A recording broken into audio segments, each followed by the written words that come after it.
Bonjour à toutes et à tous, bienvenue sur Hands Up Airlines. Vous êtes à bord de l'émission Hands Up, l'émission qui décrypte les musiques extrêmes tous les mois. Mon nom est Léo, je suis votre commandant de bord. Aujourd'hui, notre temps de vol sera de 1h30 à 2h. Dehors, la météo est infernale, car métal. Quelques turbulences sont prévues sur le trajet, car nous survolerons le territoire des grands anciens. Le métal, à nouveau. Les téléphones portables doivent maintenant être éteints, et ce jusqu'à l'arrivée à notre point de stationnement. Le point de stationnement, c'est quand JB il coupe le stream. Veuillez attacher et ajuster votre ceinture de sécurité, car aujourd'hui, nous volons avec Benjamin. Benjamin, la tête pensante du groupe bordelais de Great Old Ones. Salut. Salut, merci d'être là.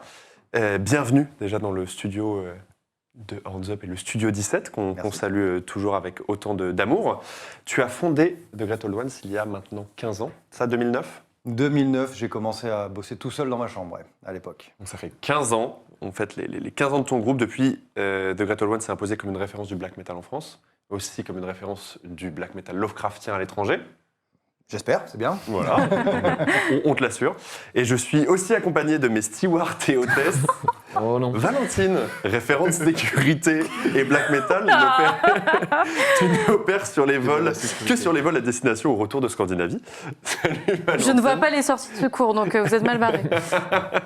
Victor, en charge de la restauration, du stoner doom et du post-metal. Pour la millième fois, Victor, il faut armer les toboggans, pas glisser dessus. Salut Ok. Victor. Laisse-moi cuisiner. Florent, responsable cabine, Indus, sludge et expérimental. Si vous êtes avec lui au fond de l'avion, il vous file des verres de champ gratos et vous laisse fumer votre cigarette électronique. Avec plaisir. Salut Florent. J'en profite pour dire merci au Studio 17, comme je le disais, les magnifiques locaux dans lesquels nous sommes. JB à la Réal, comme d'habitude. Bonjour aux gens dans le chat. Il y a l'équipe de Hands Up qui s'occupe de la modération. Il y a Cheval de Glace, Hugo, notre éternel, qui est là dans le chat pour assurer une bonne tenue des gens dans le chat. Sommaire habituel, revue d'actualité, jeux, clips, interview, agenda. Vous commencez à connaître la chanson et je vous propose de commencer directement par la revue d'actualité. C'est parti. Il y a Et pour commencer la revue d'actualité, je me tourne vers la responsable sécurité qui apparemment subit Et l'hiver. pas black metal, lui. De quoi tu veux nous parler, Valentin? Bah, pas de black metal. Ah, bah, D'où le rhume. Donc, quand je parle pas de black metal, en général, je parle de heavy. Donc, je vais parler de heavy. Je vais vous parler du dernier nouvel Attic, qui sort son 3e album à la fin du mois. Mars, le 21 mars, chez Van Records, donc les excellents Van Records, qui sortent souvent des choses assez ésotériques dans le métal extrême plutôt, mais qui ont aussi quelques groupes un peu plus à champ clair, on va dire. Et donc Attic, c'est un groupe de heavy qui est complètement du Merciful Fate, King Diamond Worship. C'est des vocaux aigus quasiment tout le temps. Si vous n'aimez pas, je ne m'excuse pas, mais je vais vous casser les oreilles. C'est allemand. C'est allemand, oui.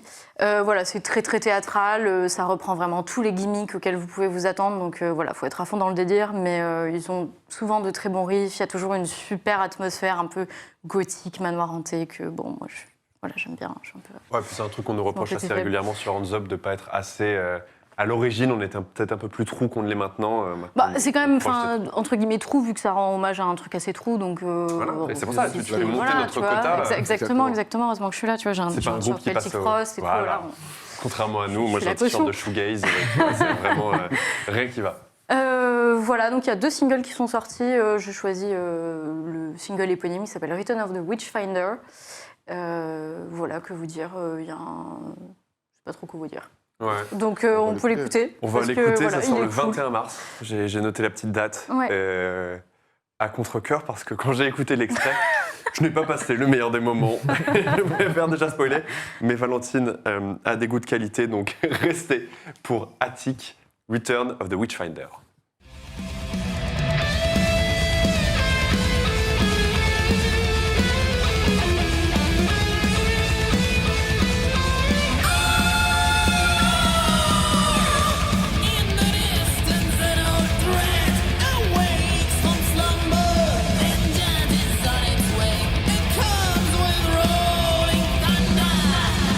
Salvation.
vu qu'on a quand même beaucoup, ça a beaucoup fait parler, je tiens à dire que oui, le côté parodique me plaît également complètement. Et, Ouais, bah, oui, non, mais, c'est genre over the top, c'est claqué, mais, il faut qu'il y en ait pour tout le mais monde. ça fait partie du délire, je trouve, le côté vraiment comédie musicale.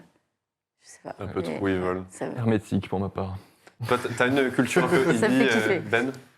Une culture heavy, mais qui date d'il y a 25 ans. Après, Ok. ce qui sort maintenant en heavy, je suis un peu moins réceptif, ou en tout cas, je m'y intéresse un petit peu moins. Ouais. Ok, donc Attic, a priori, tu vas pas précommander. On avait fait une date avec eux, j'avais aimé le décorum qui était plutôt chouette il y a un moment Ouais. maintenant. Mm. Après, musicalement, bon, pourquoi pas. C'est tout à fait diplomatique. Merci de me donner le Les grands bénéfice. anciens, les grands diplomates aussi. hein. Il y a Malice, notre référent heavy dans le chat, qui dit les 2 singles sont claqués par rapport à tout ce qu'ils ont fait, je trouve. Tu me rassures. J'aime bien celui-là, l'autre non, l'autre moins. Mais celui-là, j'aime bien parce qu'il a le petit refrain. Oui. Et puis il a un bon solo. Et quelques points. Voilà, de toute façon, il fallait notre quota vrai Ouais. métal, parce que, après toi, il y a Flo. Et alors là, Bah là, alors là, Alors là. moi c'est voilà, ça c'est un album que j'attends depuis que j'ai 15 ans, je pense. ah ouais. Putain. Alors je sais pas quand est-ce qu'ils sont arrêtés, en 2007 ou 2008, je sais plus le dernier album qu'ils avaient sorti. Donc j'avais 16-17 ans. Bref, donc Sleepy Pythagorean Museum, un des groupes qui m'a ouvert des portes infinies, qui m'a aiguillé plus tard vers les Zappa, les Mr. Bungle, les Captain Beefheart, les John Zorn. Donc c'est un truc progressif, avant-gardiste, qui est immédiatement reconnaissable dans le son qu'ils ont, la manière de travailler leur composition. Et en gros, là, ils ont sorti donc un nouvel album là, fin février, Le 23 février. donc qui s'appelle Of the Last Human Being et qui est donc le premier depuis 2008. Et c'est un truc qui est assez difficile à décrire. Donc c'est des morceaux assez longs sur des albums assez longs. Tu décris toute la musique expérimentale à peu près, et tous les trucs que tu écrivais. Mais là, ils ont poussé le délire au point de créer leurs propres instruments. C'est-à-dire qu'ils jouent, par exemple, j'ai noté les noms du Sledgehammer Dulcimer. Ok. Ils jouent également du Roach, c'est-à-dire un cafard, je Ouais. crois. Du Tangularium. Ok. Voilà, je ne sais pas ce que sont tous ces instruments, mais tous les morceaux sont bourrés de sons bizarres qu'on trouve nulle part ailleurs. Et là-dessus, ils ont toute une inspiration autour un peu du cirque, de la fanfare, qui se greffe là-dessus. Donc il y a surtout sur cet album, le côté fanfare est assez marqué. Mais aussi toute une inspiration un peu folk américaine, et notamment le chanteur Nils Frigdal. Il a un groupe avec que je l'avais vu au Cirque électrique, avec sa femme et ses enfants, et un petit truc de folk hyper happy, vraiment le truc post-hippie, il joue en robe à fleurs, Ah, ça hyper lâche. ça me parle, tu vois. Voilà, et donc on peut retrouver des intentions un peu comme ça, avec en plus parfois là sur cet album, je sais plus sur quel morceau c'est précisément, des sonorités moyenâgeuses, enfin bref, il y a de tout, c'est incroyable, et ça tient la route, quoi. C'est hyper cohérent, on se laisse balader pendant plus d'une heure, enfin moi je suis fan absolu. Depuis moult années, et voilà, souvent j'essaie de présenter des trucs que je découvre un peu récemment, là non, celui-là il fallait en parler, trop d'attentes. Et donc le titre que j'ai choisi c'est The Gift, qui est peut-être le plus métal et le plus rentre-dedans de l'album, et toujours avec leur rythmique étrange qui fait sortir un groove venu de l'espace, mais moi ça me rend complètement fou. Donc là, il joue du cafard sur ce morceau. Je ne sais pas, vu que je ne sais pas quel son a le Je ne sais cafard pas quel concrètement. instrument est lequel. J'ai vu qu'il y avait Calu dans le chat qui est étudiant en music management. C'est ton job, Calu, de nous répondre qu'est-ce qu'un tangularium et comment on joue du cafard. Comment on accorde un cafard surtout. Merci de nous répondre. Donc voilà, un groupe assez impossible à catégoriser qui pour moi regroupe après tout ce qui me plaît dans la musique. Ok. Wow, rien que ça. Ah ouais, C'est une belle déclaration d'amour en tout cas que tu fais. oui. Est-ce qu'on pouvait attendre de toi quelque chose de différent avec ton t-shirt Meshuggah? Je ne sais pas. C'est Sleepy Time Gorilla Museum The Gift, c'est ça? Absolument. C'est parti. If you're home, the sun still shines.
Ouais, non. Sleepy Time, Gorilla Museum, The Gift, 4e album qui est sorti le 23 février. Absolument. Allez streamer ça si vous avez un TDAH. Je me tourne maintenant vers toi. Tu me disais que tu avais moins le temps d'écouter des sorties, mais qu'il y avait quand même un album qui t'avait marqué et que tu ponces depuis sa sortie. Complètement, c'est le dernier Enslaved, Heimdall, que j'ai énormément écouté, donc je pense que vous l'avez sûrement déjà évoqué précédemment. Mais ils viennent de ressortir une version avec des titres alternatifs, enfin avec des versions alternatives avec Joe Kyle au violoncelle, qui sont assez chouettes. Bon, je préfère la version originale parce que je l'ai tellement écouté, évidemment, on s'habitue aux choses. Et je trouve que l'album est excellent, ils ont une prod qui est parfaite. J'ai trouvé qu'ils ont trouvé vraiment leur prod entre quelque chose d'assez vintage et en même temps en gardant cette modernité aussi. Et ils invitent toujours au voyage, ils ont vraiment leur style et ils ont tenté des choses. Hein. L'album est, mine de rien, pas si simpliste que ça. Il y a pas mal de choses, des choses assez barrées, on a parfois un peu de mal à suivre. Mais c'est toujours un voyage intérieur. Et en fait, c'est assez incroyable. Et quand tu dis que c'est son choix, on disait une des dernières fois le 16e album. Quoi. Ouais, Ils sont- c'est fou parce que tu as 16 albums, ok, tu en as quelques-uns qui se ressemblent, mais au bout de 16 albums, ils arrivent quand même de te sortir un truc complètement différent avec plein d'expérimentations. Ouais. Mais tu sais quand même que c'est eux, ils t'as ce son. Et comme tu disais, il y a ce côté à la fois où il y a quand même où ils gardent des références, genre vraiment les grôles de comment il s'appelle, Gretel. Ouais. Ils ont vraiment quasiment toujours le même son. Enfin, ils sont vraiment très reconnaissables, alors que tout le reste de la prod est devenu très moderne et tout. Mais je trouve que vraiment ces grôles sont restés limite le même son que les vieux albums des années 90. Ouais, alors après, au niveau de la prod, il y a quand même une différence. Enfin, déjà, je trouve que les albums d'avant, il y avait toujours quelque chose d'original, mais ça ressemblait un petit peu. Celui-là, on sent qu'ils ont eu plus de temps pour bosser dessus et donc travailler des choses un peu plus barrées. Et justement, je trouve que la prod, cette fois-ci, elle est enfin très, très équilibrée entre ce côté justement moderne, comme tu dis, mais quand même avec une touche, avec du grain un peu vintage qui leur va à ravir. Bah, ils ont remis un peu plus de saturation aussi, morceaux quasiment black même le metal et solo, tout. Ouais. Là, j'ai mis dans l'extrait qu'on va passer, c'est donc Congélia. Ouais. Il y a un solo, solo complètement années 70, un truc très très bien pensé. Parce que tous les bons solos ont été faits dans le style, mais là, Complètement. vraiment un truc... Et les claviers, Très chouette. tous les petites choses en plus, les solos, les claviers amènent toujours une ambiance parfaite, et toujours quelque chose d'assez guerrier, mais vraiment presque onirique un petit peu. Celui-là, je trouve presque plus onirique que les précédents. Ouais. Bah, leur claviériste joue dans un groupe qui s'appelle Seven Impale aussi, qui est un groupe de rock plus ou moins prog psyché. Qui est aussi pas Comment mal. tu l'appelles? Seven Impale. Ok. Intéressant. Mais donc du coup, on s'écoute Congélia de Enslaved, tiré du dernier album, sorti l'année dernière.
Congélia d'Enslaved, que vous pouvez voir la semaine prochaine. Victor nous en dira beaucoup plus. D'ailleurs, Victor, oh là là, super les transitions.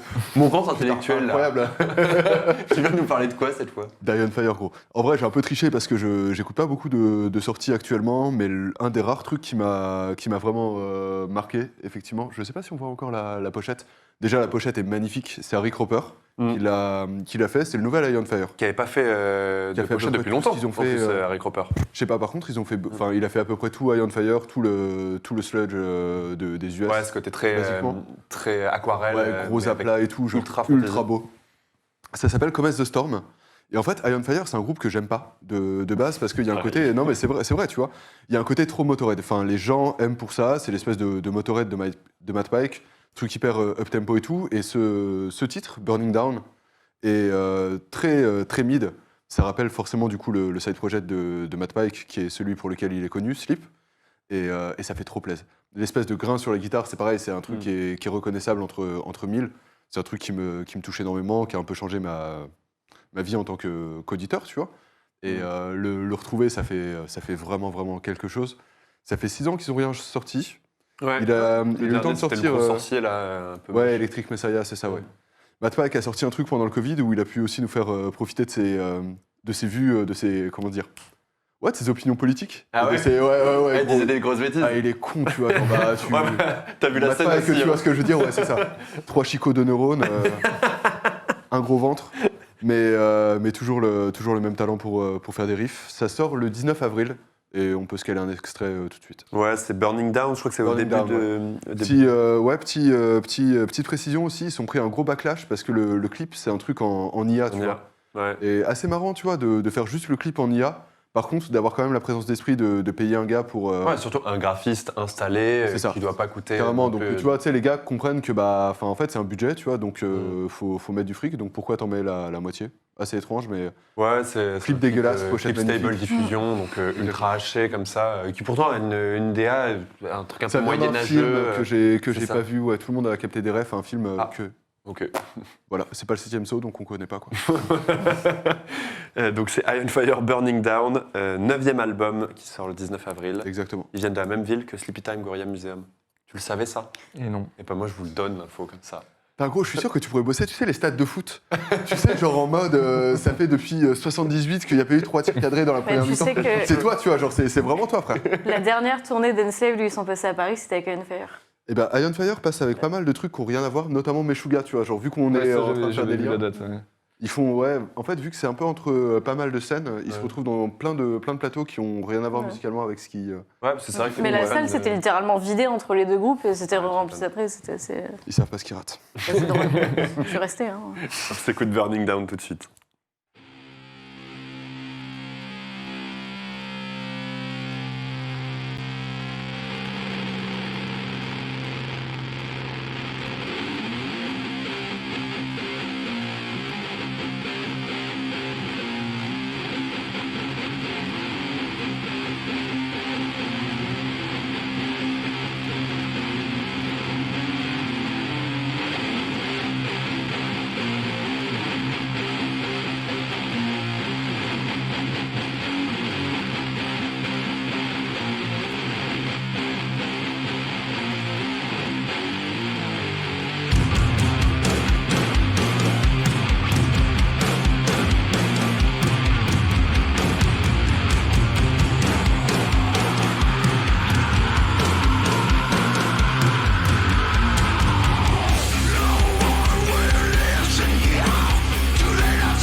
Yes. Hop là! Pardon, on était en train de faire des blagues sur le chat.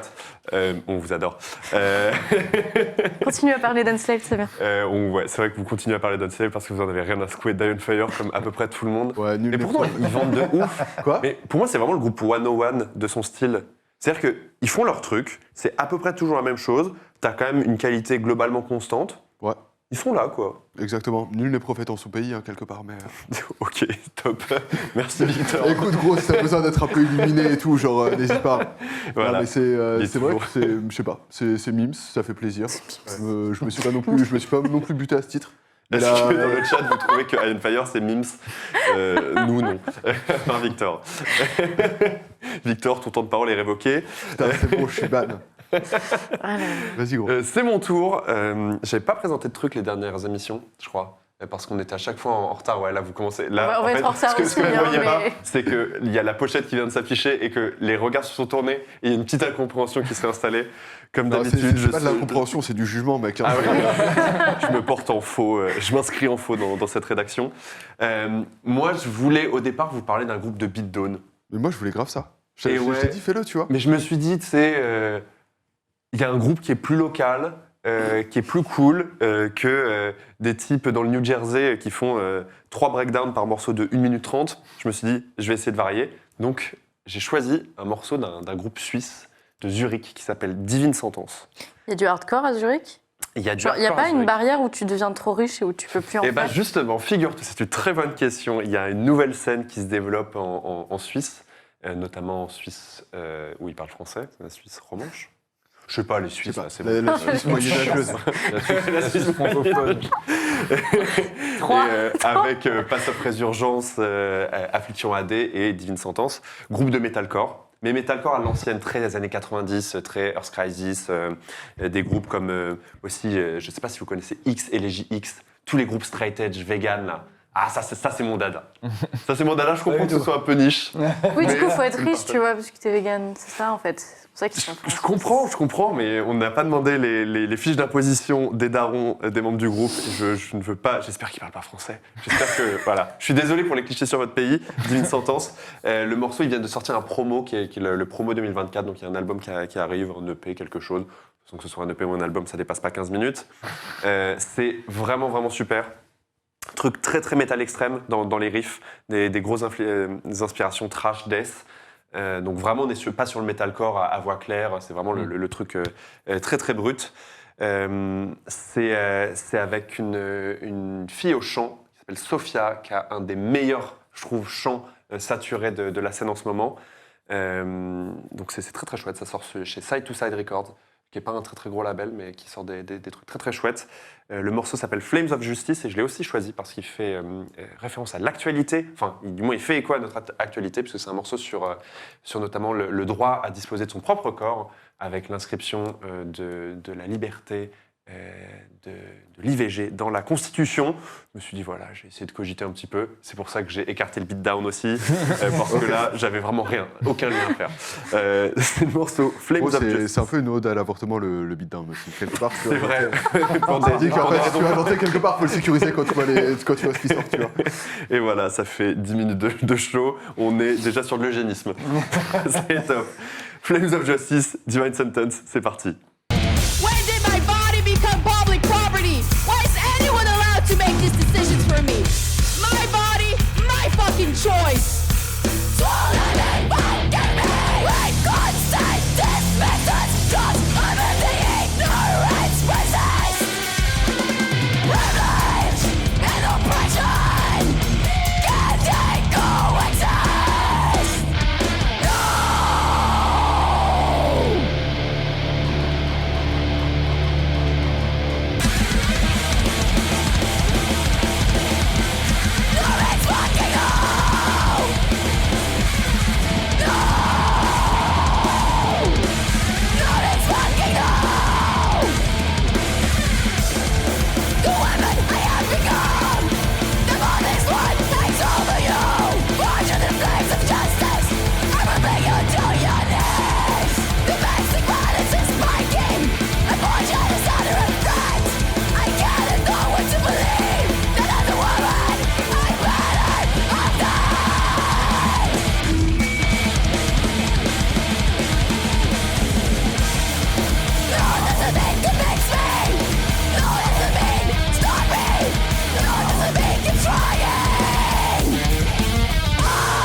Flames of Justice et merci Cyril, ah j'ai compris, c'est pas écrit Cyril, tu vois. Bravo. Qui nous engueule sur quelle langue sont parlées en Suisse.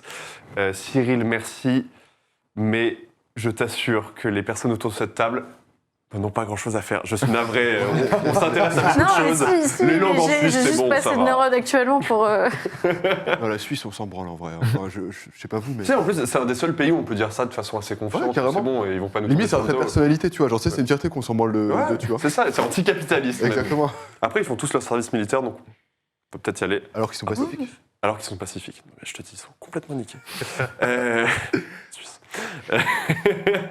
C'est la fin de la petite revue d'actualité. J'espère que vous avez découvert des formidables choses. Le Pythagorean Museum, c'est vachement bien. Pythagorean Museum. Allez, moi je suis d'accord pour que le consensus le garde comme le morceau à sauver. Mais je vous ai aussi préparé un petit jeu. Je vous propose le jingle quiz parce que je vais vous quiz-iner. Allez, jingle.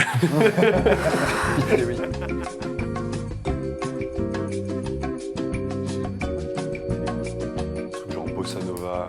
Ouais, genre, Ouais, libre de Bossa droit. nova, libre C'est de droit. musique d'ascenseur gratuite sur...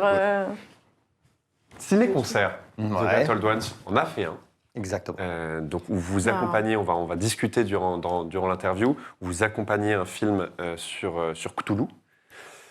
Du coup, Cinoche, métal et Cinoche, petit quiz improvisé avec l'aide d'Hugo dans le chat, qu'on salue encore une fois.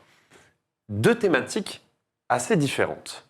Vous connaissez les croisements entre le métal et le cinéma, c'est arrivé, il y a les films sur le métal dont on cite toujours les mêmes parce que ça se renouvelle qu'assez peu. Mais on parle un petit peu moins de groupes de métal qui reprennent des thèmes de films ou de séries.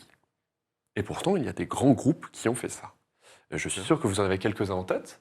Peut-être vont-ils être dans le quiz, mais je vous propose, donc ça va être des reprises métal de thèmes de cinéma ou de séries.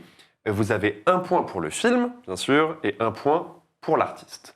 Ok. C'est un morceau seulement qui est basé sur le film ou toute leur œuvre qui est inspirée de. C'est un morceau qui reprend vraiment Ah, ok. le C'est une cover d'une OST. le en cover d'une OST. exactement. Cover métal, mais mais très, ok. très littéralement, du coup. C'est pas juste bonjour, ce morceau est inspiré de tel film. Non, c'est pas une inspiration. Il y en a un où vous allez voir, c'est un peu plus une inspiration, c'est un peu plus libre, mais sinon c'est vraiment des reprises des musiques utilisées dans les films. Très bien. Je vous propose de mettre le tout premier. C'est parti. Et je compte les points.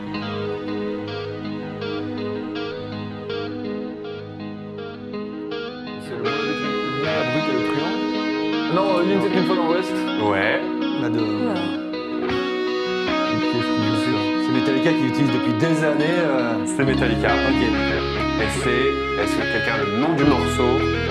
Non, c'est Church of Gold ou un truc comme ça. C'est Ecstasy of Gold. Ecstasy of Gold. Ecstasy of De Gold, Morricone. c'est ça. Daniel Morricone. C'est exactement. Ça mérite 2 points et un troisième pour Florent.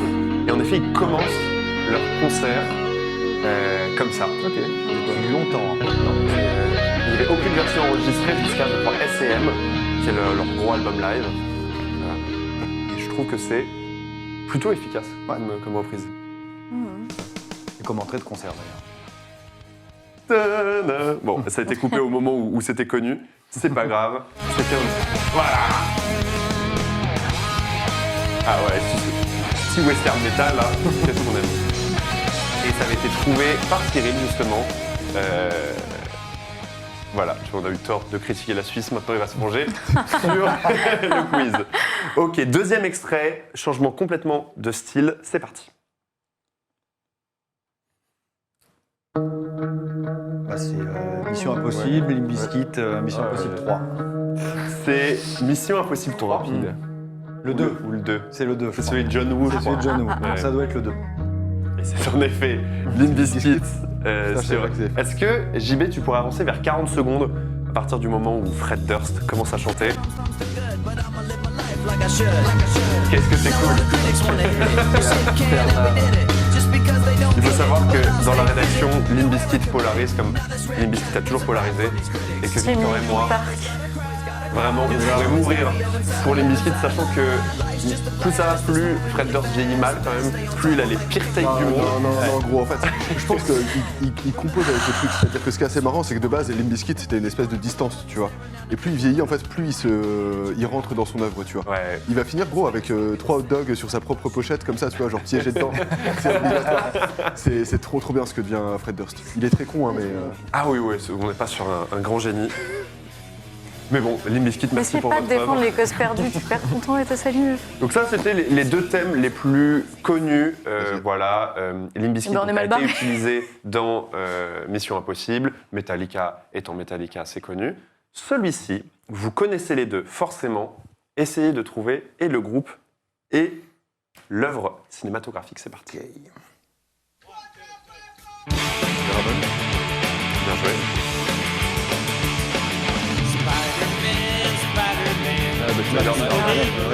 Et puis c'est Spider-Man, c'est les Ramones qui se sont dit que c'était une bonne idée de reprendre le générique de Spider-Man.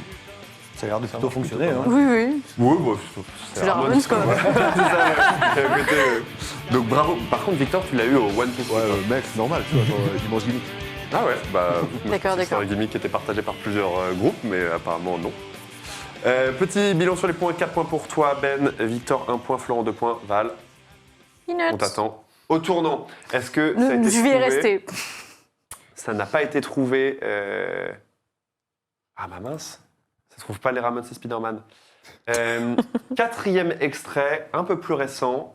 Et là, on est sur une cover assez retravaillée. C'est parti.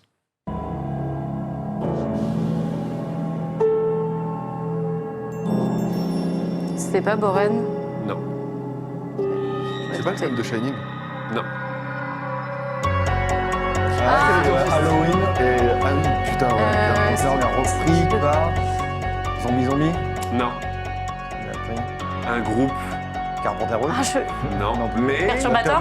Carpenter Brut a mixé cette version. Ah merde, Vous connaissez très très bien le groupe, c'est un groupe immense, Attends. Non, j'ai pas qui a sorti, c'est leur dernier album en date, ça s'appelle Scary Music, où c'est que des reprises de musique un peu d'Halloween, avec des travails sur les synthés et tout. Ah, c'est Morticia. Non, Acid Witch. non, c'est vraiment, on est sur un groupe là, pour le coup l'album est que électronique, et c'est ce que fait ce groupe. Ghost. Ah, c'est Ulver. C'est Ulver. C'est Ulver. ah. C'est Ulver, Bien exactement. vu. Donc Ben 1 point, Victor 1 point, c'est sur leur dernier album. Putain, j'avais zappé qu'ils avaient sorti ce truc. Ouais, Ouais, le truc tout orange, là. c'est ça, avec une Ouais. citrouille quoi. Mais ça commence déjà à faire quelques temps, non? Ça fait, je crois Ouais, que c'est c'est 2021. pas- Quand même. Ouais. Ah oui, 2021. Ils viennent de balancer un nouveau morceau, je crois. Ouais. Ah ouais. Exactement. Il me semble qu'ils viennent de balancer ça. Donc, Je suis tellement à l'ouest sur les dernières hip-hop, sorties. Dépêche Mode Worship. Dying Didi qui a trouvé Ulver et Cozy Osborne qui a... Ah non, Malice a trouvé Ulver bien avant et Halloween par Cozy Osborne. Bravo à vous deux. C'est encore Ben qui caracole en tête. Je vous propose le 5e extrait qui est l'extrait d'un live. Ça va aller très vite. C'est parti. Are you ready, kids? Maiden. I can hear you! Oh, who lives in a pineapple under the sea? A torrent in yellow and porous is he. If nautical nonsense be something you wish. Amon Amarth. Non. then drop Est-ce que vous ne reconnaissez pas le... Si, la référence cinématographique, pas loin. Ah, c'est le Bob l'éponge carré. C'est Bob l'éponge. Ah, parce que j'ai entendu les Le paroles. générique de Bob J'avais l'éponge. parti sur un truc de pirate. Bah ouais, moi aussi, j'ai entendu Pour un point. Bah, Est-ce que- je sais Après, pas, le les groupe, trucs genre de Bah Dropkick ouais, Murphys, non, pas du Corpicani tout. ou un truc comme ça. Non, du tout. Alors, c'est Hugo qui a trouvé. Chess. Non, c'est Malice qui a trouvé dans le chat. Voilà. C'est le chanteur d'un groupe. Vous pouvez le reconnaître à son grain comme ça. Le Ah, chanteur Corey Taylor. Corey Taylor. Ah. Très bien joué. Ah oui. Très, très bien joué. Qui, en live, s'est fait huer par le public parce qu'il a dit « Je ne ferai pas une cover de Bob l'éponge ». Du coup, il s'est fait huer. Du coup, il a dit « Bon, ok, je la fais ». C'était ce que vous avez écouté. Donc, le chanteur de Slipknot qui reprend Bob l'éponge. Bob l'éponge qui, d'ailleurs, a failli figurer une deuxième fois dans le jeu parce qu'un épisode utilise Pantera. Voilà. 2 épisodes, je crois même. Et enfin, voilà. Un épisode où il skie sur des dunes sous la mer, et c'est Death Rattle, un truc comme ça, Pantera. Toujours un très bon choix. Next, je crois que je vais un peu changer. Je vais vous mettre un tout petit peu un truc différent, des morceaux métal qui sont utilisés dans des films. Ok. Ok. Ok. Donc ça va être des morceaux très identifiables, que vous allez sûrement avoir très vite, mais je veux le film Dans lequel dans lequel ça a été utilisé. Premier exemple, c'est celui-ci. Don't talk to me like I'm crazy. I'm not C'est crazy. l'extrait du film. I was never crazy. I'm fine. Let me in there. D'ailleurs, Slayer. Dans South Park. Non, ils sont dans River's Edge, mais je pense pas que ce soit ça. c'est pas River's Edge qui a plein de morceaux Ouais, métal. où il y a plein de morceaux de Slayer. Un truc de zombie Ça a l'air d'être un truc un peu gore. World War Z Non, là, Death Gas, moi, c'est une Oui, bah scène. Death Gasm, ils sont tous. Moi, c'est mon film préféré. Donc là, je donne peut-être un exemple à celui qui me connaît le mieux à ma droite. C'est un exceptionnel film. C'est le deuxième de cette saga-là. C'est un film de Nolan. C'est Inception 2. C'est Evil Dead. C'est pas Evil Dead. Et c'est un moment où un des personnages principaux, qui est un monstre, se transforme en araignée après avoir bu un espèce de liquide.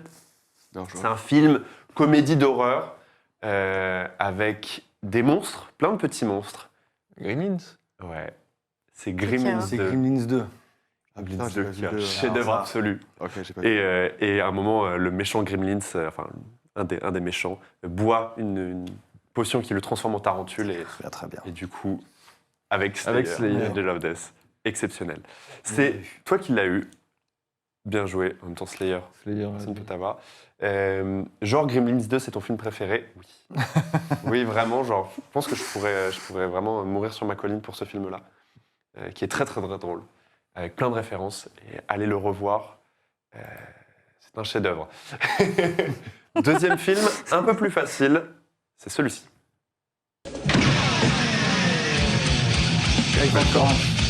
Vous l'avez dit vraiment en même temps.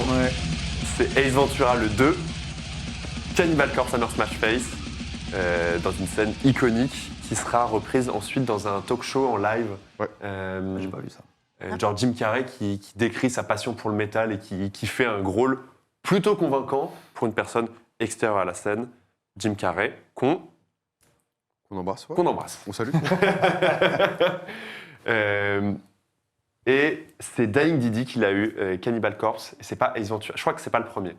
Je crois que c'est pas le premier. Non, c'est dans le 1. Bon, apparemment, c'est dans le 1. Je maîtrise très mal mes Ace Ventura. Je trouve que c'est quand même des films très mauvais. Le 8 va être beaucoup plus difficile parce que c'est une séquence beaucoup plus courte dans un film que vous n'avez peut-être pas vu, mais vous connaissez le groupe, a priori tous et toutes. C'est parti.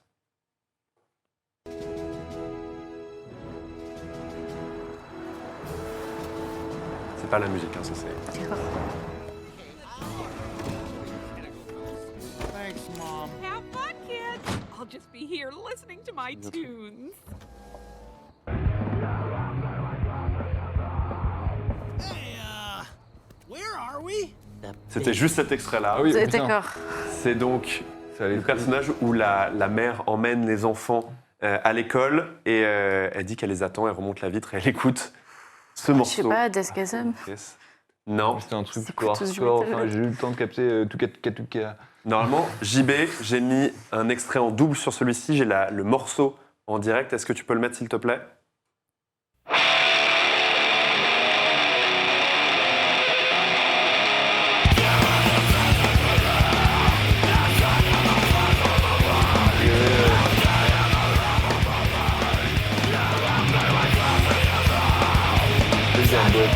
Non. Héritage de Bosch. Gros groupe. Non. États-Unis du Sud. Un des plus grands albums de son style. Je crois qu'ils viennent de Géorgie. Savannah, non? Ouais, c'est Mastodon. C'est Mastodon. C'est Island sur Léviathan. Ah oui, c'est. Ah oui. Et cette c'est vrai. Je sais scène pas pourquoi j'ai mis autant de temps. est Ouais, utilisée. c'est pas représentatif. Non, c'est pas. C'est pas. Ça fait longtemps que j'ai pas leur morceau un peu écouté plus old Mastodon. school, Mais ouais. Mais ça fait longtemps que j'ai pas écouté les vieux mastodons. un aussi. peu plus Ouais. hardcore. Mais donc Island, qui est utilisé dans cette toute petite séquence d'un film Pixar, ou DreamWorks plutôt, qui est la suite de Monstres et compagnie. Monstre et compagnie University. d'eau. C'est Monstre University, et voilà, la mère écoute Mastodon dans la voiture en attendant. Faut le capter celui-là. Ouais, Ouais. un peu Ouais, difficile. ouais, Est-ce que Il est dur. personne l'a eu dans le chat aussi? La honte de ne pas l'avoir, Victor, te dit Hugo. Ouais, désolé, vieux. Et j'ai regardé d'autres films comme ça. Il y avait un film d'animation qui s'appelle Dans la vie secrète des animaux, qui est sorti récemment, un truc vraiment plus targeté pour enfants. Et il y a un chien dedans, un personnage qui est un chien de bourgeois, c'est un truc tout taillé en boule et tout, et qui, dès que son maître est parti, écoute Ringworm, le groupe d'Holly Terror de Cleveland, et qui écoute System of a Down. Je vous l'ai pas mis puisque c'est introuvable. Ah oui, là, c'est impossible. Mais voilà, comme quoi, des fois, le metalcore ultra niche trouve sa place à Hollywood. On retourne sur les reprises métal de thèmes de ciné avec ce grand classique. C'est parti. C'est Ah, délivré, machin. Ouais. La Reine des Neiges. C'est pas Hellstorm. Non, Truc genre Ah, ça. Xandria. non. Comment ça Est-ce qu'on peut l'avoir un petit peu plus fort sur le plateau? Team Station, Epica. Non. Non. Je crois que c'est moderne quand même. Camelot, Ouais, ce genre de bail. Oula. Qu'est-ce que c'est cette chose?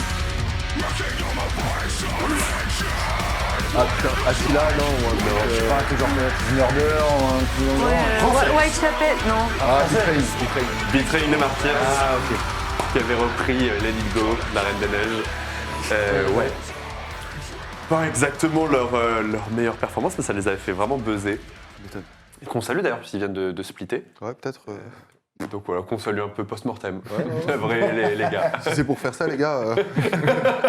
C'était il y a longtemps. Il y a prescription. C'était à l'époque où faire des reprises métal de thèmes de ciné sur YouTube était encore cool. Il y a un bail, hein. Par l'époque. Le suivant, il est très sneaky et c'est celui qui m'a le plus surpris. C'est celui-ci.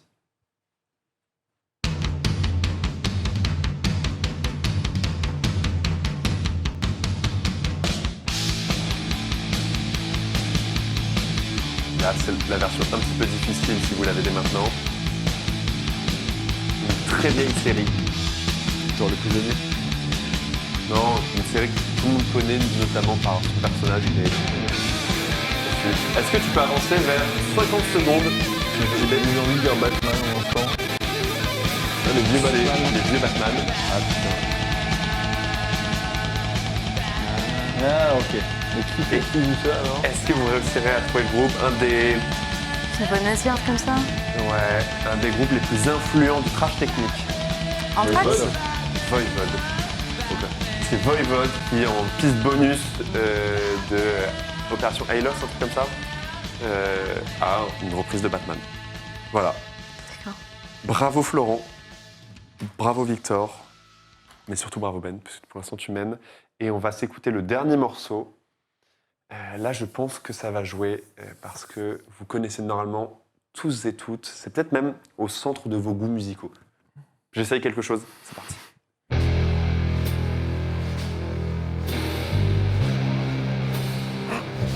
Tu dis au centre de mes goûts musicaux et tu passes du doom death.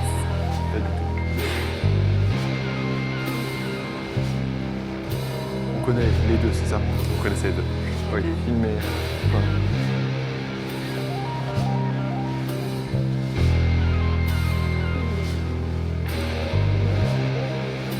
La batterie est quasiment la même.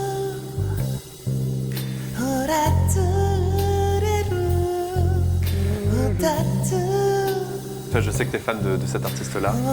C'est vraiment la musique en fond. Là, le chant n'est pas la reprise. Comment? Non. Je connais les patrons C'est Twin Mike Peaks. Patton. Mike Patton. Oui. C'est Mike Patton qui reprend le thème de Twin Peaks avec. Oui, parce que Thomas. l'intro, je me disais, puis après, elle commençait à chanter. Je disais, non, c'est pas ça. Tu as raison, Mais c'est si, Twin c'est Peaks. ça. Bien vu. J'ai un point. Waouh. Mike Patton, Face No More, peut-être. Sauver l'honneur. Non. Si, ouais, mais Toi, j'aurais t'as- pas reconnu comme ça. Toi, t'as eu Ouais, ta non, période. non. Et moi, j'écoute pas Mike Patton. Autant je fume Twin Peaks assez fortement, mais c'est quand même vachement. Ouais, Oui, et puis juste le toum-toum en fond, enfin, c'est pas non plus ouais, c'est un évident. peu juste le truc de batterie et uniquement des synthés. Ils ont fait C'est Fantomas qui avait tout un album Ouais, voilà, de reprises de de films. C'est celui-là. Et il y a Batman aussi, notamment, je crois. Ah ouais Ah non, je crois qu'il y a John Zorn aussi qui a fait des trucs comme ça. Il y a Batman avec John Zorn. Et il y avait le premier morceau, c'est Le Parrain. Ouais, Oui, ouais, voilà, ouais, je m'en souviens très bien, avec Dave Lombardo, il me semble, à la batterie encore à l'époque. Qui est un chouette album, qui se tient très très bien. Mike Patton est moins énervant que d'habitude. Bah. Moi je trouve qu'il est très énervant.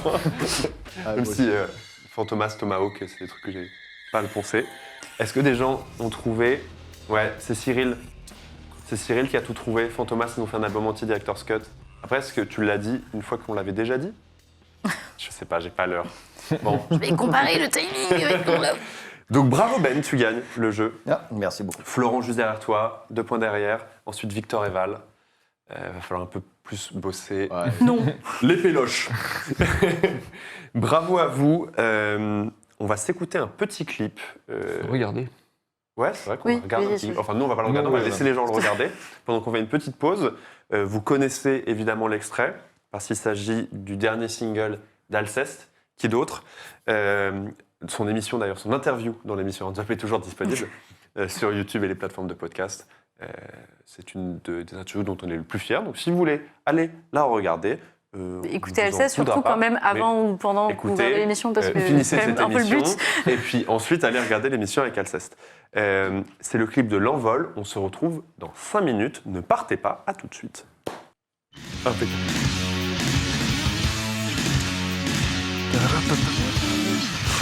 C'est lequel celui-là déjà? Manoir. C'était le clip L'Envol d'Alceste, réalisé par Johan Lossel, Psychophucus et Cédric L'Enfant.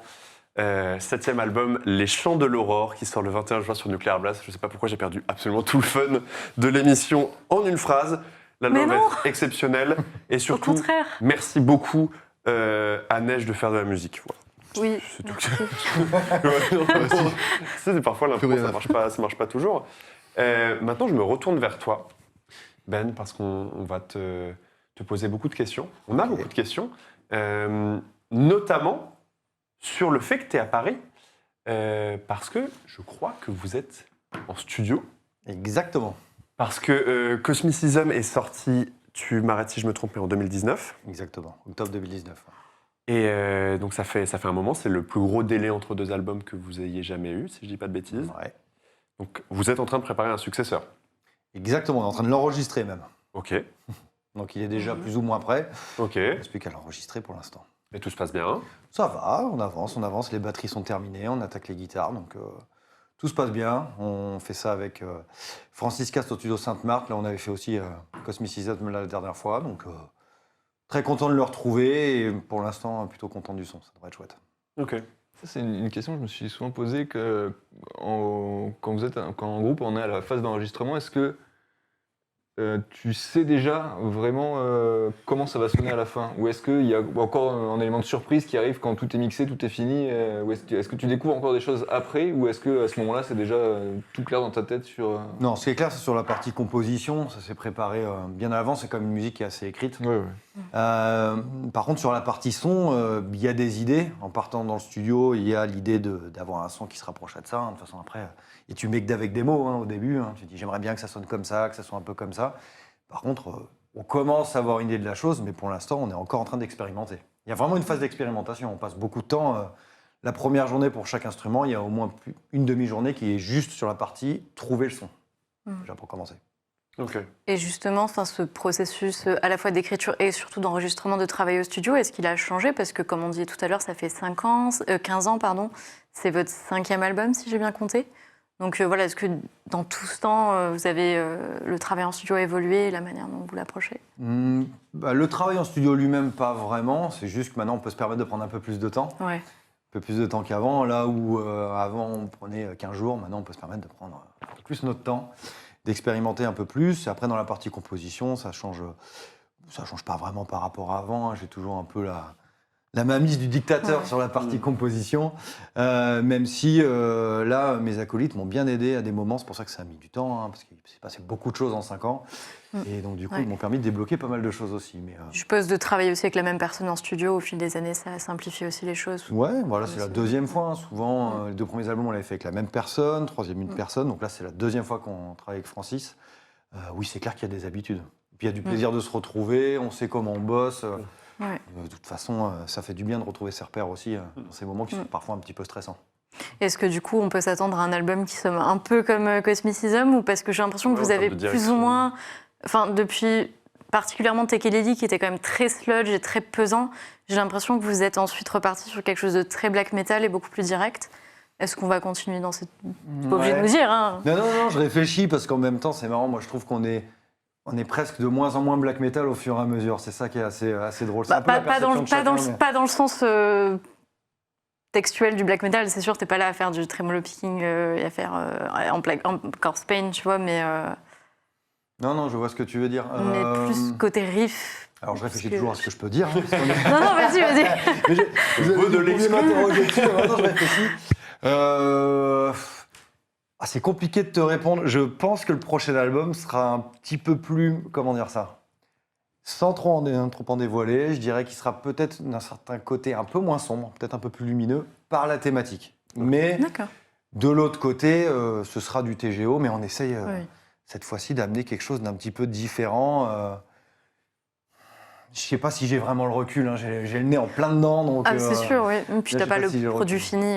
Mais j'espère que ce sera une évolution. On a toujours essayé d'évoluer d'une certaine manière. Bon, après, c'est toujours pareil. À la fin, on essaie d'évoluer. Je pense que tous les groupes connaissent ça. On essaie d'évoluer. Si on évolue trop, on nous dit non, mais on aimerait bien que vous refassiez comme vous disiez avant. Et ainsi de suite. C'est toujours un peu difficile.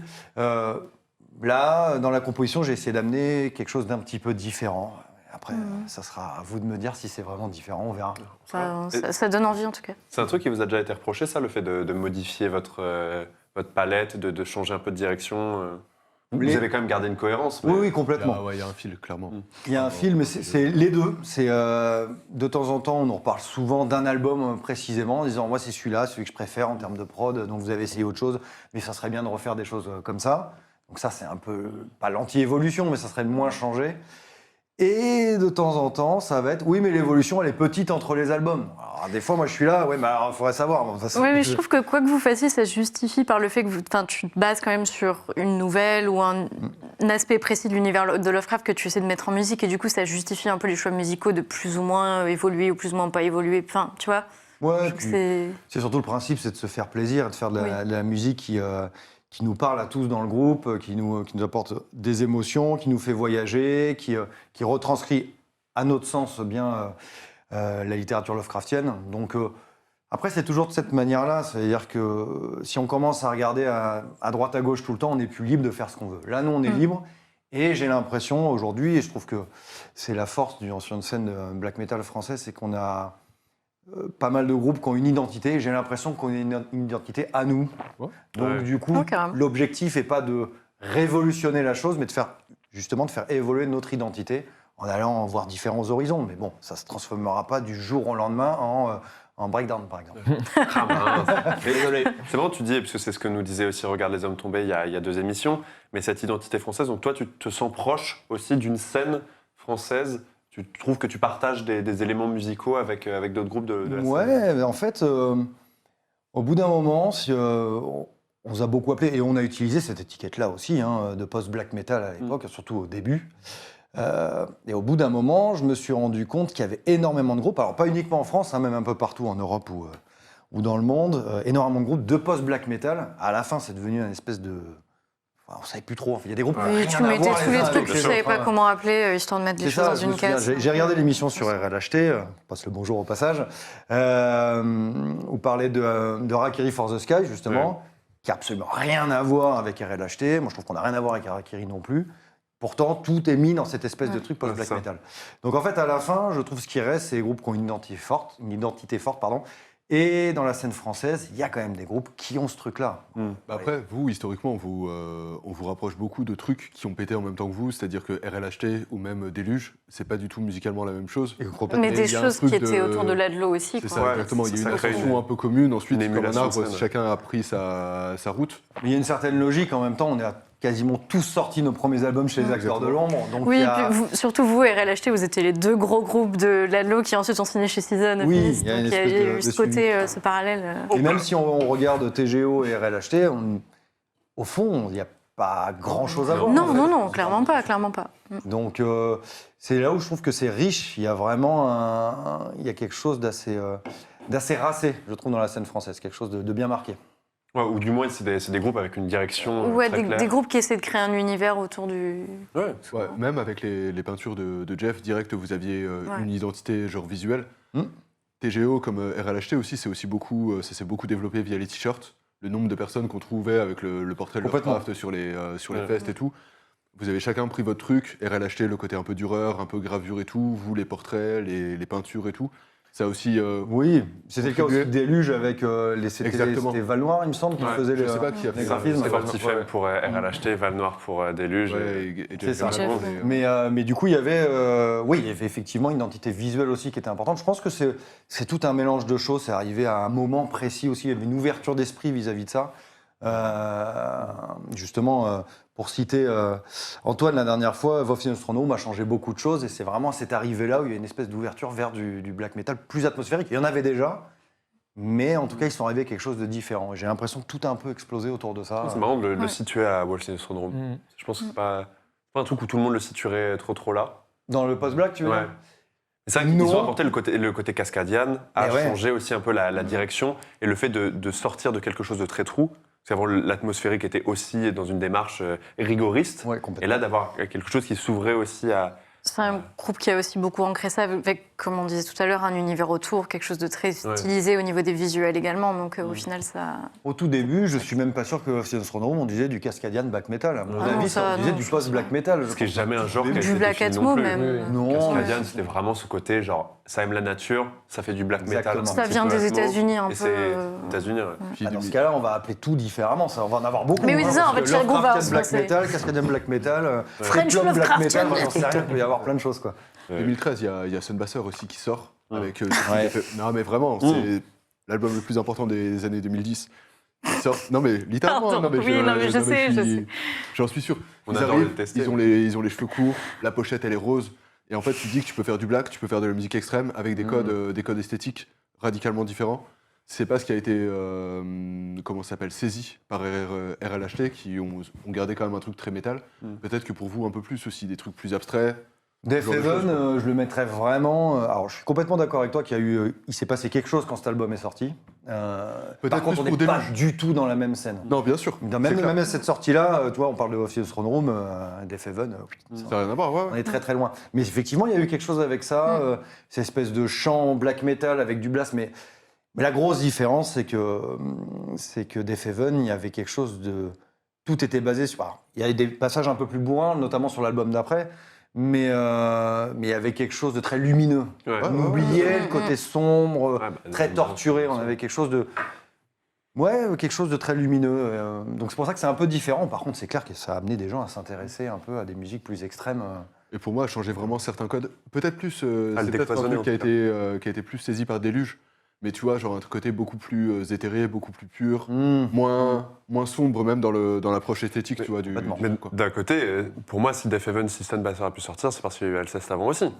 On peut, hein. Oui, oui, on peut, Là-dessus, on peut c'est ce remonter côté loin. hein. vraiment très doux, très pastel en fait dans le son. C'est le Putain, son. t'as déjà entendu parler des Beatles, mec? Oh la vache. Ils ont utilisé des guitares, ils les ont branchées à des amplis, tu te rends compte? Mais est-ce que toi, Non, mais ça, c'est. tu sens que tu as une connexion, enfin, tu as une perception particulière du black metal? Est-ce que tu as ce côté, on parlait dans l'émission avec Regarde les hommes tombés, d'un côté naissance d'un absolu black metal, ou c'est C'est pas un truc que toi tu spirituel. recherches particulièrement? Alors, j'ai pas compris la question. Il y a toujours, on parlait un peu du rapport à la foi du black metal. Ok. C'est-à-dire qu'il y a toujours ce côté, comme s'il y avait une finitude au black metal, c'est une Un côté recherche vraiment une spirituel. recherche de sens, quoi. Ouais, tu vois. ça, je suis assez d'accord. Alors, en déplaise aux puristes, j'ai jamais été dans dans l'idée que c'était... je me souviens d'un reportage, on disait le black metal vient de nulle part, il n'y avait pas de musique avant, enfin, quelque chose d'un peu extrême dans l'idée de la chose, bah, pourquoi pas. Je ne sais pas si c'est une musique, j'allais dire spirituelle, pas au sens où j'y mettrais forcément quelque chose de religieux purement derrière. Par contre, je pense que le black metal est quelque chose qui touche bien plus que la plupart des styles de musique. Ça va chercher quelque chose de plus profond, peut-être de quelque chose qu'on imagine moins. Après, il y a aussi... moi, j'ai découvert le black metal, j'avais 15 ans, c'était il y a très très longtemps, donc il y a aussi une partie de nostalgie, mais en tout cas, à l'époque, j'avais l'impression de découvrir un monde un peu sans fin. Donc, le côté spirituel est peut-être un peu différent, mais même si... même les approches des concerts de TGO, il y a un côté spirituel dedans. Je ne veux juste pas y mettre forcément quelque chose de religieux. Parce que tu appelles les fans du groupe, c'est les cultistes. C'est ça. Il y a quand même Oui, ce mais côté, ça non, mais il y a vient du vocabulaire de... Enfin, Lovecraftien, mais en même temps, c'est aussi parce Mais- qu'il y a quand même toujours cette notion de rituel. C'est un Oui. rituel. Hein. C'est un rituel. C'est juste pour enlever le côté purement orthodoxe, on va dire. Oui, de genre du black metal. religion C'est plutôt dans ce codifiée, entre sens-là guillemets, que je quoi. voulais dire ça.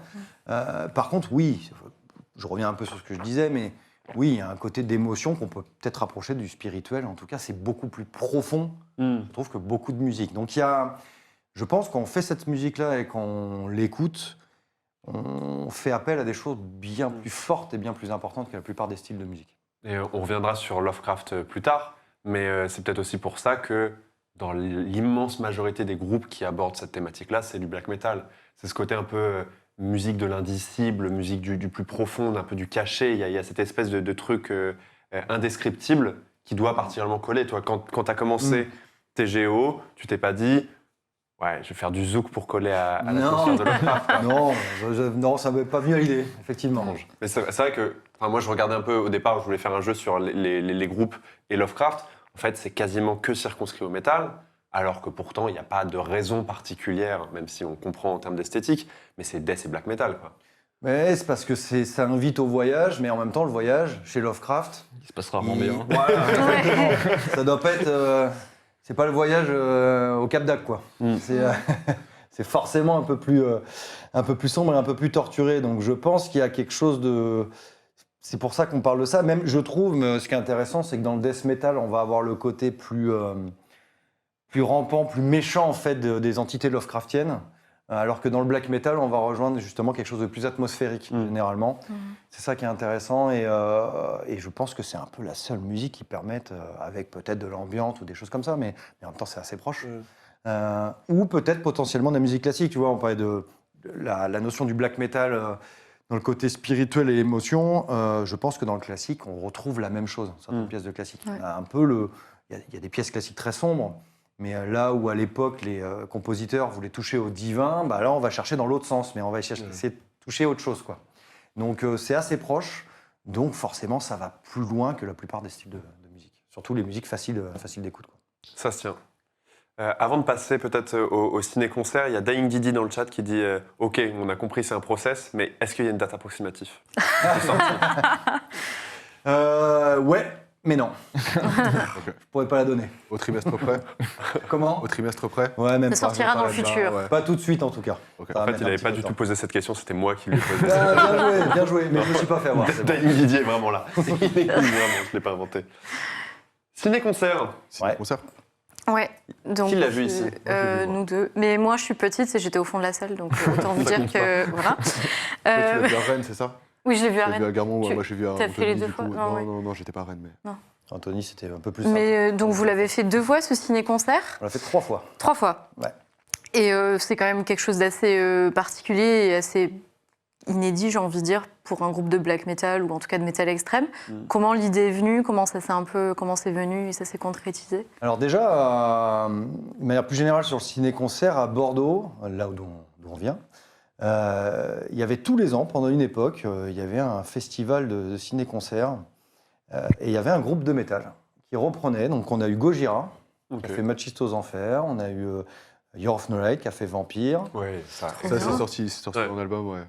Et d'ailleurs, rendons à César ce qui est à César, le premier groupe qui a fait un ciné-concert sur l'appel de Cthulhu s'appelait Jenks, c'était un groupe de Bordeaux. Je l'avais déjà vu un groupe Wow. reprendre, pas vraiment exactement de la même manière, mais il y a bien longtemps. Comment s'appelle le groupe? Jenks, J-E-N-X, qui sont venus d'ailleurs, certains sont venus nous voir jouer le ciné-concert, donc c'était assez intéressant de voir les différentes visions et d'en parler.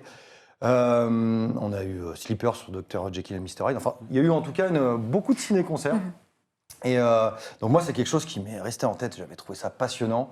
Je suis un gros fan de cinéma et en l'occurrence mélanger la musique avec le cinéma, ça me paraissait quelque chose d'assez évident. Et quand, même si on en a un peu marre d'en parler, quand notre chère pandémie du Covid était arrivée, que les concerts ont été annulés et que c'est un peu revenu mais en mode assis, je me suis dit qu'est-ce qu'on pourrait faire pour proposer du concert, mais pas un concert lambda. Moi les concerts assis ça me parlait pas.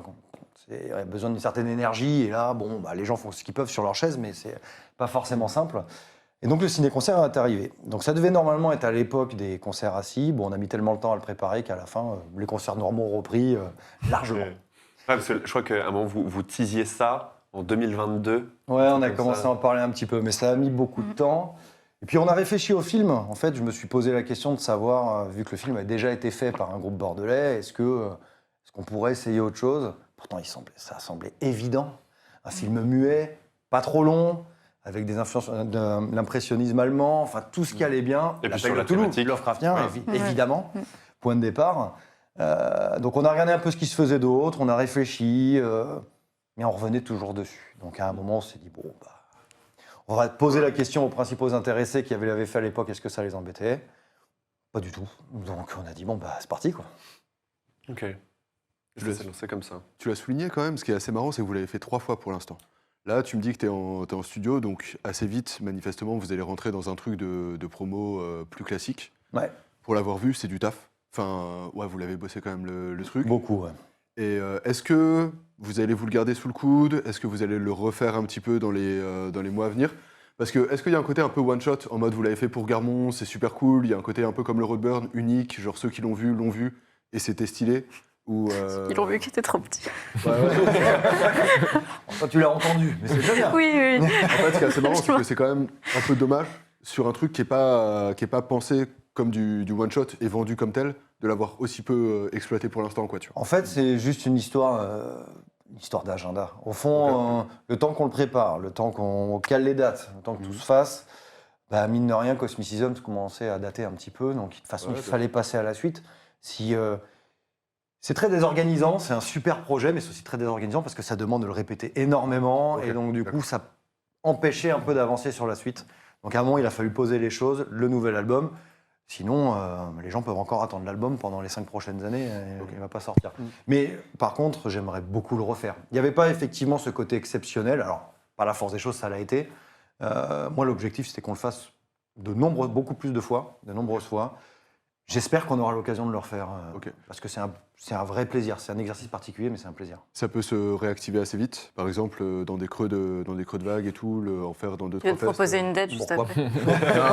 Non. Faites-le dans le contact. Ça peut se refaire, ça peut complètement se refaire. Bon, il faut le rebosser. Là, on est vraiment dans l'enregistrement du nouvel album, mais dès que ça va un petit peu se poser, on peut se recoller dessus et le ressortir. On l'a tellement travaillé qu'aujourd'hui... Ouais, il peut se remettre bien, quoi. Pour les personnes qui ne l'ont pas vu, c'est des compositions originales Complètement. dessus, C'est une piste. particulièrement fait pour accompagner le film. L'objectif, en fait, de ça, c'était de proposer une bande originale complète, même pas reprendre des anciens thèmes qu'on avait pu utiliser dans les anciens albums. C'était vraiment que de l'original.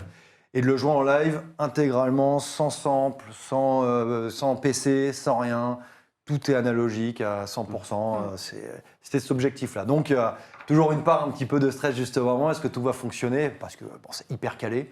Effectivement, comme tu disais, c'est une piste de 47 limite minutes un exercice de style. sur laquelle, bon, il y a quelques moments un peu plus calmes, quelques passages du film, mais si on se rate, c'est compliqué de se remettre dedans. C'est quoi. calme, mais il n'y a pas d'arrêt, quoi. Voilà, il y a peu d'arrêts. Ralenti, mais... C'était aussi une volonté de faire quelque chose de très dynamique. Enfin, je pense, après, vous me direz ce que vous en avez pensé, mais en tout cas, je trouvais que c'était quelque chose de très dynamique. Ah, mais justement, sans voir le film, j'étais quand même à fond dedans. Hein. Bon, en voyant des images Des parfois bribes. par-ci par-là. Oui. C'est ça. Mais par contre, je voulais pas qu'il y ait de gros silence non plus. Il fallait toujours garder les gens dans l'atmosphère. Et bon, bah, jusque-là, les retours ont été plutôt bons dans la retranscription de ce qui se passait, en tout cas, à l'écran. On peut taper un petit spoil, très vite fait. Ok. Je sais pas comment on peut faire. Bon, toute façon, on ne sait pas s'il va être Attention, spoil, donc on s'en Un fout, tu vois. spoiler, Mais en vrai, ce qui, je pense, a marqué vraiment la plupart des gens qui l'ont vu avec qui j'ai parlé, c'est dans l'appel de Cthulhu, à un moment, il y a deux protagonistes qui se rencontrent dans un club de jazz. Et vous avez fait une espèce de petite réécriture un peu swing d'un truc, parce que les gars sont dans un bar, ils boivent des coups et ils échangent. Et vous avez refait un petit... en fait, vous avez refait la BO l'OST du bar, quoi. Oui, c'est un petit passage jazz. Petit on va truc dire. un peu, petit Ouais. passage de jazz un peu marrant. Est-ce que, de la même manière que le truc est beaucoup plus lent que ce que vous faites, il n'y a pas de blast beat, c'est quand même beaucoup plus de mid-tempo, est-ce que ce que vous avez taffé pour le film, vous allez un peu le reprendre dans l'album? Pas du Ça vous a En tout cas, inspiré, non genre non, vous avez juste pensé le truc, Ouais. il sera pas Vraiment, plus lent, il y aura Est-ce que pas de tu veux petit... bien Ah oui, faire- j'essaie de trouver- ah, Est-ce que d'accord. tu veux bien lui Ah, faire un non, side non. project de jazz, s'il te plaît, du coup Non, Mais non, je pense- mais en tout non, cas, mais je quand vois vous ce avez que tu taffé le truc, vous vous êtes pas dit, ah tiens, ça putain, on pourrait le remettre dans des trucs un peu plus... Il y avait des trucs superbes, mais en même temps, l'objectif n'était pas de réutiliser. Je trouve que le réutiliser, ça rendait le concept un peu moins à part. C'est-à-dire, Bien sûr. en gros, là, la composition, on va dire la composition, puisque c'est qu'un Ouais. seul morceau, même si c'est divisé en plusieurs parties, elle est unique au film. C'était une volonté qu'elle soit unique au film. Pourtant, je te rejoins, il y avait quelques passages, on a pu se dire, bon, ça aurait été cool de le réutiliser quand même dans un Même en tout contexte cas, de morceau. avoir eu ce truc de tiens, j'ai fait un peu une sorte de pseudo-jazz sauce TGO, tu vois, genre est-ce que je pourrais pas le remettre dans un autre. Ouais. Ouais, ça collait vraiment à l'image. Je pense Ouais, pas que ça bien collait sûr. spécialement après à nous, mais, la scène et tout. mais c'est. Non, il fallait que ce soit un objet unique. Même si on serait amené à le refaire, en tout cas, cette musique-là, elle serait unique. Mais du coup, sans enregistrement en plus. On Pour verra. l'instant. L'objectif, ça aurait été bien de l'enregistrer quand même. Je pense que on n'aura pas l'occasion. Il y a beaucoup de gens qui nous ont demandé de le sortir en DVD, parce que tout le monde ne peut pas venir le voir. Et ça a intrigué beaucoup de monde. Après, c'est d'autres éléments par rapport à la boîte de prod, qui est une boîte américaine, il faut organiser des contrats. Enfin, bon, c'est pas les parties les plus passionnantes, mais ça serait l'idéal de le sortir, en tout cas. Je pense qu'il y a beaucoup de gens qui seraient contents de pouvoir le voir s'ils n'ont pas l'occasion de se déplacer pour venir le voir en direct. Le collectif qui a fait l'appel de Cthulhu, du coup, le LHS. C'est ça. LHS, c'est bon. H.P. Pour Lovecraft, Howard Historic- Philip Lovecraft Historical Historical Society. Society, ouais. Mhm. Ils ont sorti un autre film. C'est celui qui chuchotait dans les ténèbres. Ouais, tout à fait. Vous allez le faire aussi ou pas? Alors non. Oh, bah, vas-y, En fait, il est très très bien. Il est plus années 50 d'ailleurs que. Ok, que je le l'ai pas précédent. maté pour être honnête. Tu l'as pas regardé? Déjà, il est pas muet. Ok. celui-là. Avec des effets spéciaux qui sont plutôt années 50, Années années 50, années 60. Je l'aime bien, c'est une très bonne adaptation, mais il est beaucoup moins adapté à un ciné-concert que l'Appel de Cthulhu, on dirait qu'il a été fait pour ça, pour moi en tout cas de mon point de vue. Ok. Mais regarde-le, il est quand même Ok, ouais. excellent. Mais rien que le fait que ce soit un parlant, déjà, c'est plus difficile à mettre en place. Bien Déjà, il faut récupérer les dialogues à part, et puis Les sous-titrés. il dure 1h25, 1h30, Ah, du coup, je trouve c'est ça plus long compliqué, pour un ciné-concert. Ouais, Ah ouais, c'est- tout sur scène. Dans la continuité, le chat demande et pose des vraies questions. Waouh. C'est JB qui demande à quand le ciné-concert Gremlins 2? Ah, ça pourrait se réfléchir. Alors, je sais pas comment s'y coller. J'aime beaucoup le film. Je préfère le 1. Je préfère le 1, mais le 2, je l'ai vu cartoonesque au possible, c'est parfait. Pas tout de suite. Ah mince. Moi je voulais Non, le c'est- swing du premier sur Gremlins 2, tant pis. Mais on a Christopher Lee quand même dans Gremlins 2 qui est un peu pour rappeler les vieux films de la Hammer de l'époque. Donc, Exactement. Christopher Lee peut venir jouer de la batterie. tiens. Donc pas sur le deuxième film de la HP et les PSPS. on est d'accord, mais je te laisse le dire. c'est parfait. Non, pas sur celui-ci. De toute façon, ciné-concert, ça prend quand même énormément de temps, comme je disais tout à l'heure. Le but est d'avancer aussi dans les albums. Donc, mais on est tous extrêmement contents dans le groupe d'avoir fait ça. Et la première fois qu'on l'a fait, c'était très excitant. Ok. Et au-delà du fait qu'il y ait de l'image en plus, alors souvent vous avez quand même des projections, même sur le concert, hors ciné-concert, mais là, est-ce qu'il y a des contraintes techniques supplémentaires pour pouvoir Des monter ce truc-là, je sais pas, en termes de vous jouer au clic, là, pour Ah je oui. sais pas, des choses comme ça qui Si, varient par rapport à votre format de live Bah, habituel. il y avait surtout une question de, alors, sans trop rentrer dans le côté technique, mais il y avait une histoire de lumière. On va pas faire, quand tu regardes un film, tu vas pas Ouais. mettre du strobe Ouais. non-stop, parce que sinon ça va être très compliqué à gérer. Donc en fait, on va plus être dans travailler un tableau en fait qui colle bien au film. Et après, évidemment, il y a toute la notion de la vidéo, le travail au clic, ça il est évident quand tu veux coller aux images. t'as pas trop le choix. Sinon, il faut faire une plage ambiante non-stop où il n'y a pas vraiment de rapport d'image. Mais là, il y avait une vraie volonté d'avoir des changements. Je ne sais pas si vous vous en souvenez quand vous l'avez vu, mais il y a quelques passages qui sont vraiment basés dessus. Des jumpscares et tout, ouais, bien sûr. Exactement. Il y a un truc Donc, avec une cymbale à un moment, je sais plus trop quoi. Il y a un plan qui change et il y a une espèce de cymbale qui fait soit une porte, soit un truc comme ça. Enfin, tu vois, genre, Oui, il y a il y a des une cymbale démontages, qui fait une baffe aussi. qui fait une baffe, c'est ça. Une bonne baffe. Et du coup, c'est une cymbale qu'il a fait avec un coup de guitare en même temps. C'est une bonne baffe, ouais. C'est bien mal. Donc oui, non, il y a plein de travail. De toute façon, l'objectif, c'était vraiment que ça colle, même ces petits moments-là. Il y a une pêche comme ça, avec une grosse baffe dans la figure. C'est ça. Il fallait mettre Ouais, ça rend le truc dynamique, quoi. Ouais, complètement. Et donc oui, il y a un côté technique assez poussé. C'est un exercice où il faut être beaucoup plus concentré. On a beaucoup moins de place à l'énergie. C'est vraiment un exercice limite de narration par le son, quoi. Ouais. Ouais, mais j'invite vraiment les gens à regarder même le film d'origine, enfin le film d'origine, je veux dire, avec la bande son d'origine est quand même un excellent film. De toute façon, je trouve qu'en termes d'adaptation Lovecraftienne, à part The Thing, qui est pour moi le monument, même si c'est pas une adaptation directe, évidemment, mais qui reste la meilleure adaptation Lovecraftienne. Pas facile, hein. Ouais. C'est sur la Je trouve que non-représentation. oui, parce que je trouve que beaucoup de l'horreur Lovecraftienne repose sur le fait qu'il est censé décrire des choses qui ne sont pas imaginables par le cerveau humain. Mais du coup, c'est encore plus génial quand tu arrives à trouver des films, des choses visuelles qui... C'est qu'à la fin, qui marchent, quoi. on m'avait posé cette question de savoir comment représenter l'indicible, justement, ce qu'on peut pas voir. À la fin, toutes les représentations, c'est des vues d'artistes, hein, donc Oui.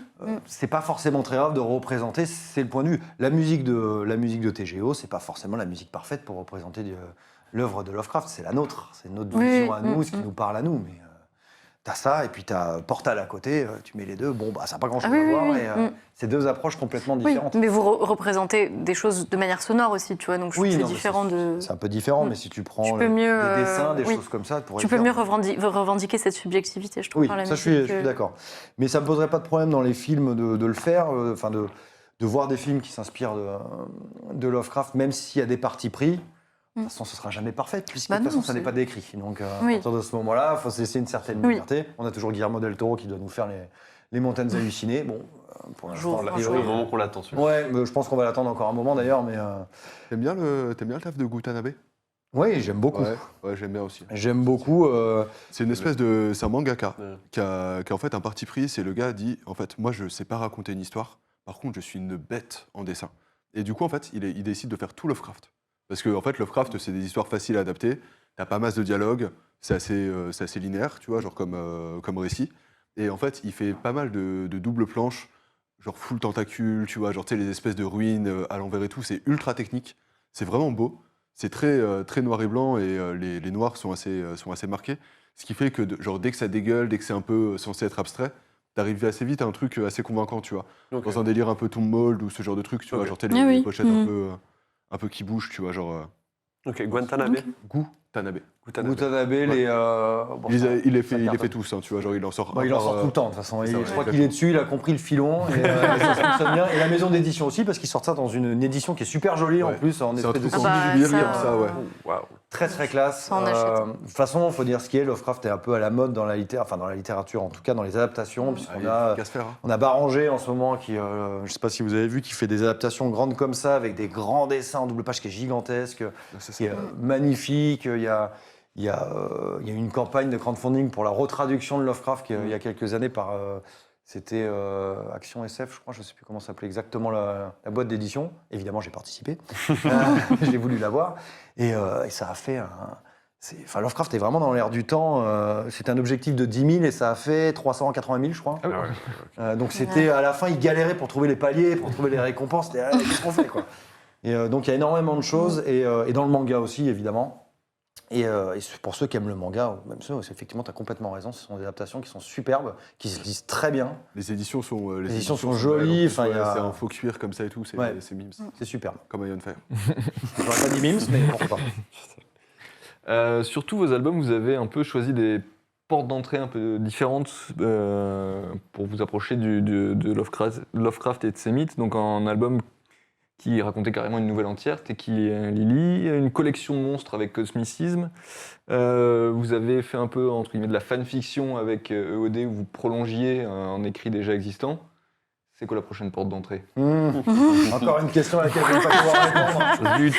On aurait essayé. Ah non, en l'occurrence, je ne vais pas pouvoir y répondre. Mais en tout cas, c'est Qu'est-ce qui vous plaît alors pour de sinuer comme ça sur diverses approches bah, c'est chaque fois, il faut que la nouvelle parle, faut qu'elle colle avec le... faut que la musique colle avec la nouvelle et que la nouvelle colle avec la musique. En fait, ça fonctionne toujours de cette manière-là. Je ne veux pas trop en dévoiler parce que ce serait dommage, ce serait vraiment avant. Oui, non. Oui. Mais qu'est-ce qui, du coup, fait pour toi une bonne adaptation d'une nouvelle en musique? Parce que c'est pas un exercice facile et c'est un exercice très subjectif. Bah déjà, il ne faut pas que ce soit une nouvelle trop courte. Si Ouais. c'est une adaptation complète, parce que Lovecraft a fait énormément de nouvelles. Il y a très peu de romans il y a quelques nouvelles, longues nouvelles, mais si c'est quelque chose en 3 pages, ça va être compliqué à adapter. Ou alors on va tourner en rond. Donc il faut qu'il y ait un background intéressant. Moi, en fait, la musique de TGO, pour moi, elle est un peu comme celle dans Slave, que je présentais tout à l'heure. Elle invite au voyage. Ouais. C'est vraiment qu'il soit sombre ou parfois un peu lumineux, enfin, pas mal de choses. Donc il faut déjà que la nouvelle ait un paysage, un background intéressant. Si c'est quelque chose qui se passe ça pourrait être cool à faire, mais quelque chose qui se passe juste dans une pièce, Oui, j'avais une nouvelle en tête justement quand tu as dit ça, mais je trouve ça... Mais... Si on parle de la musique d'Eric Zahm, Oui, voilà, par c'est exemple, ça, justement. bah, Tu vois qu'il se j'imagine passe que juste dans sa pièce où il écrit, tu vas pas en faire une nouvelle, alors qu'il écrit de la musique, donc justement... Complètement. D'ailleurs, c'est un peu la Mais seule c'est nouvelle où pas- la musique est centrale dans Lovecraft, lui qui n'était pas un grand fan de musique. Mais c'est vrai qu'Innsmouth ou les Montagnes de la Folie, tu peux facilement imaginer des paysages, C'est des ça, voyages. Exactement. et- Il faut déjà qu'il y ait quelque chose, un endroit où cadrer ça pour qu'il y ait des images instantanément. Donc ça, c'est important. Et donc pour le prochain album... Putain, je vais me forcer. Hein. Allez. Faut rien dire. Non. Non, mais Justement, j'ai essayé de changer de en sujet. tout cas, ça sera toujours du Lovecraft, mais c'est quelque chose qu'on n'a pas touché. C'est le seul truc que je pourrais dire. Oh. Il n'y aura pas plus, mais c'est quelque chose qu'on Non, n'a non. pas encore touché. Ok. Lovecraft, il a fait. Alors moi, j'hésitais dans le wagon, tu vois. Genre, je sais pas comment il les répartissait, mais tu sais, il y a 3-4 nouvelles qui sont ce qu'ils appellent le cycle onirique. Ouais. Tu sais, genre, qui sont ultra lumineuses. Genre vraiment, ça n'a rien à voir avec C'est de la fantaisie, quoi. Exactement, tout Ouais. à fait. Vous avez déjà considéré de travailler un Ouais, peu, ça pourrait, un peu parce que... là-dessus T'es chiant. Vas-y. Ouais, non, mais complètement, c'est un univers qui est cool. Après, c'est beaucoup plus lumineux, mais... Carrément. C'est justement, en fait, vu que ça a absolument rien à voir, ça peut. Tu vois, genre, tu sais. non, il y a des choses superbes, parce qu'en fait, il y a plein de petites nouvelles. Mais oui. Vas-y, vas-y. Il y a plein de recueils. Il y a plein de petites nouvelles. Il y a la quête onirique, en fait, qui prend de la place dedans. Mais c'est un peu la seule qui vraiment pourrait être C'est amenée à à ça. part. Ouais. Parce que les autres sont quand même très courtes. Mais il y a un univers qui est fantastique là-dedans. Après, faut s'accrocher pour les lire. On n'est pas dans les lectures les plus faciles de Lovecraft. Mais justement, Ouais, vu qu'on parle c'est de nouvelles, j'ai l'impression qu'aujourd'hui, beaucoup de gens connaissent Cthulhu, qui est vraiment rentré dans la pop culture, connaissent Lovecraft, ou tu vois, par des adaptations, justement. Mais peu de gens vont vraiment encore lire de nouvelles, ce qui peut être compréhensible. Mais est-ce que, du coup, tu as l'impression qu'aussi faire de la musique dessus, ou quoi, ou t'appuyer autant sur les nouvelles, peut inciter les gens à aller lire les nouvelles? Est-ce que c'est quelque chose que tu cherches? Après, ou- j'irai peut-être pas jusque-là. Je vais pas être influenceur Lovecraftien, c'est peut-être compliqué. Nouvelle trend. mais par contre, je pense qu'il y a des personnes quand même fans de métal extrême qui doivent s'y intéresser. Bon, alors, en même temps, on n'est pas les seuls à se baser sur Lovecraft. Je pense qu'au bout d'un moment, il y en a peut-être qui se disent oh, il y en a plein de cul, il faut peut-être quand même que je m'y intéresse un minimum Ouais. afin d'en entendre parler. Mais je pense qu'il y a quelques personnes qui aiment notre musique, c'est mieux quand même, et qui après ont envie d'aller un petit peu plus loin. Je pense qu'il n'y a pas du tout besoin, c'est un plus, c'est un grand plus, mais il n'y a pas forcément besoin d'aimer Lovecraft ou de connaître pour apprécier ce que fait. Ah mais non, je le disais pas studio. dans ce sens-là. Non, mais bien sûr. Mais par contre, je pense que c'est un plus. À la fin, quand même, ça permet de comprendre le sujet, de comprendre le propos à 100%. D'ailleurs, pardon. Vas-y. Le sujet, pour les incultes comme moi, j'ai jamais lu Lovecraft. Par où on attaque? C'est quoi Tu ouvres ce bouquin, t'en prends une au pif. D'accord. Franchement, ça dépend de ce que tu as envie d'attaquer. Le problème de Lovecraft, c'est qu'il a une manière d'écrire qui est parfois compliquée. Beaucoup d'adjectifs, une manière d'écrire, moi, que j'adore, hein, mais qui peut être dur quand on ne connaît pas. Et puis, je pense en plus que... Moi, j'ai découvert ça adolescent. Je pense qu'on est beaucoup plus ouvert quand on est adolescent, en fait. On dévore les éponge, bouquins. Et donc, du coup, sur le tard, il faut démarrer par des choses plus simples. Après, il y a des Après, nouvelles, il a lu Ulysse, hein, enfin, tu vois, genre. Ah Non, oui, j'ai pas- non, celui-là, mais... je l'ai pas fini. Lovecraft, Celui-là, je c'est l'ai Tom pas Tom et fini. Nana, tu vois, donc. ça pourrait aller. Alors non, mais commence par des simples. Tu vois, si tu commences par les montagnes hallucinées, par exemple, tu vas galérer. Les montagnes hallucinées, tu ressors, tu as un doctorat en géologie à la fin. plus difficile. Une fois que tu as passé ce truc-là, après, c'est génial, mais ça prend un peu de temps. Moi, ça me rappelle toujours le début du Seigneur des Anneaux avec les Hobbits. Ah oui, oui. Oui. Mais si tu n'as pas le courage de passer la description des Hobbits, tu passes à côté de quelque chose de fantastique. Ouais. Par contre, c'est difficile, quoi. Ça se mérite. Mais tu pourrais tout à fait commencer par l'Appel de Cthulhu, c'est un très classique. Et en plus, ce qui est chouette, parce qu'il est écrit que par des journaux, des articles de journaux, des lettres envoyées, quelque chose qui est vraiment sympa, un peu dans le même principe que Dracula de Stoker, qui est écrit de la même manière. Épistolaire. Tu vas avoir La couleur tombée du ciel, qui est géniale. Oui. Écoute-le en audiobook. Enfin, je sais plus la référence que c'était, mais c'est la première nouvelle de Lovecraft que j'ai du coup écoutée en audiobook. Et c'est vrai qu'elle m'avait énormément marqué, mais je sais plus qui était le narrateur. Alors là, il y en a, Ouais, en plus, il y en a ouais. pas mal. Il y en a, Ah non, il y en a mais- plein YouTube. donc Non, ça va mais être je sais, compliqué. mais si, du coup, si t'as pas envie de lire, tu peux aussi Bon, les lire, oui, écouter en ça livre dérange audio, pas. ça marche. Non, je sais, Non, mais c'est même un- pour c'est un bon d'autres conseil personnes, aujourd'hui. Il y a franchement. beaucoup de- Parfois, on n'a pas forcément le temps, pas forcément le courage. Et Et puis ça s'y prête aussi. complètement, oui, oui. C'est un type de complètement. littérature qui... Je trouve que l'audiobook, c'est pas du tout quelque chose de problématique. Bon, d'ailleurs, je trouve que même ce qu'on avait fait un peu dans Tech et Lily à l'époque se rapprochait de l'idée C'est d'un vrai, audiobook. ouais. Parfois, on n'a pas forcément le temps, on est fatigué, et par contre, on a, je sais pas moi, 1 heure de transport. Un petit audiobook, c'est mieux que d'écouter n'importe quoi. Et donc, ouais, moi, je te conseillerais ça, mais il y en a pas mal des simples, en tout cas. Démarrer par quelque chose de plus simple. Et à l'inverse, est-ce que tu verrais un groupe qui ne parle pas de Lovecraft, mais qui représente pour toi cette espèce de gigantisme, d'indicible à la Lovecraft? Ouais, c'est dur. Qui parle pas du tout de Lovecraft. Non, mais qui partage les mêmes sensibilités Non. Non. Non, là, comme ça, j'ai du mal, puisqu'en fait, je trouve que, surtout dans notre style de musique, comme je disais, vraiment tout le monde a une identité, donc tout le monde a une espèce de concept, en fait, autour. Donc j'ai un peu de mal à me détacher quand je pense à un groupe. Mais tu vois, on pourrait imaginer un Dark Space, par exemple. Dark Space, on pourrait imaginer le froid, vraiment, tout le côté Azathoth, ouais. tout ça, qui pourrait très bien fonctionner. Terreur stellaire et tout. Ouais, exactement. Plus que le côté horreur cosmique, quoi. Ouais. Ça pourrait très bien coller, par exemple, avec Dark Space. Magma, un truc comme ça, un truc très, très totalitaire, tu vois, dans l'esprit, très martial, très, très effrayant. Ouais, peut-être. Pourquoi Ah, pas. dans le- Je sais, moi je propose, Non, hein, mais t'as on raison, brainstorm j'aurais pas ici. dit- parce qu'il y a un J'aurais côté un pas peu dit que rituel dans Magma était Magma, terrifiant, Et puis, mais. musique tentaculaire qui passe dans tous les sens. Oui, c'est vrai, un peu, c'est vrai. C'est vrai, Moi, c'est j'aurais vrai. plus pensé à Blood Incantation ou un truc un peu comme ça, tu vois, genre Ouais. le côté un peu fouillis, justement, genre un peu indescriptible. Mais tu vois, c'est marrant parce que quand on pense toujours à des musiques Lovecraftiennes, c'est là où je pense que tes jeux est assez différent des autres groupes Lovecraftiens. C'est que tout de suite, on pense plutôt à ce côté-là. Exactement. Côté Ouais. très frontal, très tentaculaire, très sombre, très noir. Alors que nous, on va être plutôt dans le côté. Alors, il y a un côté aussi avec des compositions qui ne sont pas non plus couplet-refrain, couplet-refrain. Mais quelque chose qui va plus se baser effectivement sur le background, comme je parlais tout à l'heure. Un peu moins le côté, le côté créature horrible qui bave de partout. On a un peu moins ce côté-là. quoi. Est-ce que pourtant, tu as quand même un sens de filiation entre TGO et d'autres groupes qui parleraient de Lovecraft, ou pour toi, c'est vraiment chaque fois des entités à part? Enfin, tu vois, parce que beaucoup de gens, des fois, parlent de métal Lovecraftien. Enfin, tu vois, on parlait avant des étiquettes. Est-ce que pour toi, c'est une étiquette qui ferait sens? Ou justement, pas. Pourquoi pas. Après, les styles des groupes sont quand même assez différents, mais... Metal Lovecraftien en même temps, si t'as un groupe, Non, je sais non, pas, mais de c'est reggae plutôt, qui ouais, fait, qui au-delà, parle de Lovecraft, tu vois, c'est au-delà des compliqué, styles, est-ce que tu as l'impression qu'il y a quand même quelque chose de commun qui relie les groupes qui parlent de Lovecraft? Je même pense s'ils qu'il y en a toujours une parlent de question manière- d'atmosphère, ça c'est Ouais. clair. Je veux dire, je peux pas imaginer un groupe, même si c'est un groupe de death, de grind, de quoi que ce soit qui parlait de Lovecraft, pas mettre une certaine forme d'ambiance. Parce qu'on parle d'écrit avec de l'ambiance, justement. Après, je pense que je mettrais ça. Je mettrais ce côté très ambiante, de manière générale, mais que ce soit dans quelque chose d'extrêmement sombre ou quelque chose de plus lumineux ou plus ouvert. Après, Lovecraft, à l'origine, je pense qu'il voulait écrire des choses plutôt sombres. C'était plutôt Oui. ce qu'il voulait, mais en même temps, moi, j'ai toujours trouvé qu'il y avait une certaine beauté dans les écrits de Lovecraft. Peut-être pas comme Mais une il certaine l'aurait voulu, poésie, ouais. mais en tout cas, quelque chose d'assez grand. Il y a Malice dans le chat qui nous demande, dans la mesure où c'est une œuvre qui est par définition finie, l'œuvre de Lovecraft, est-ce qu'il n'y a pas une peur d'avoir fait le tour? Est-ce que The Great Old Ones pourrait se retrouver un jour à estimer avoir juste dit tout ce qui était possible de dire sur l'œuvre de Lovecraft?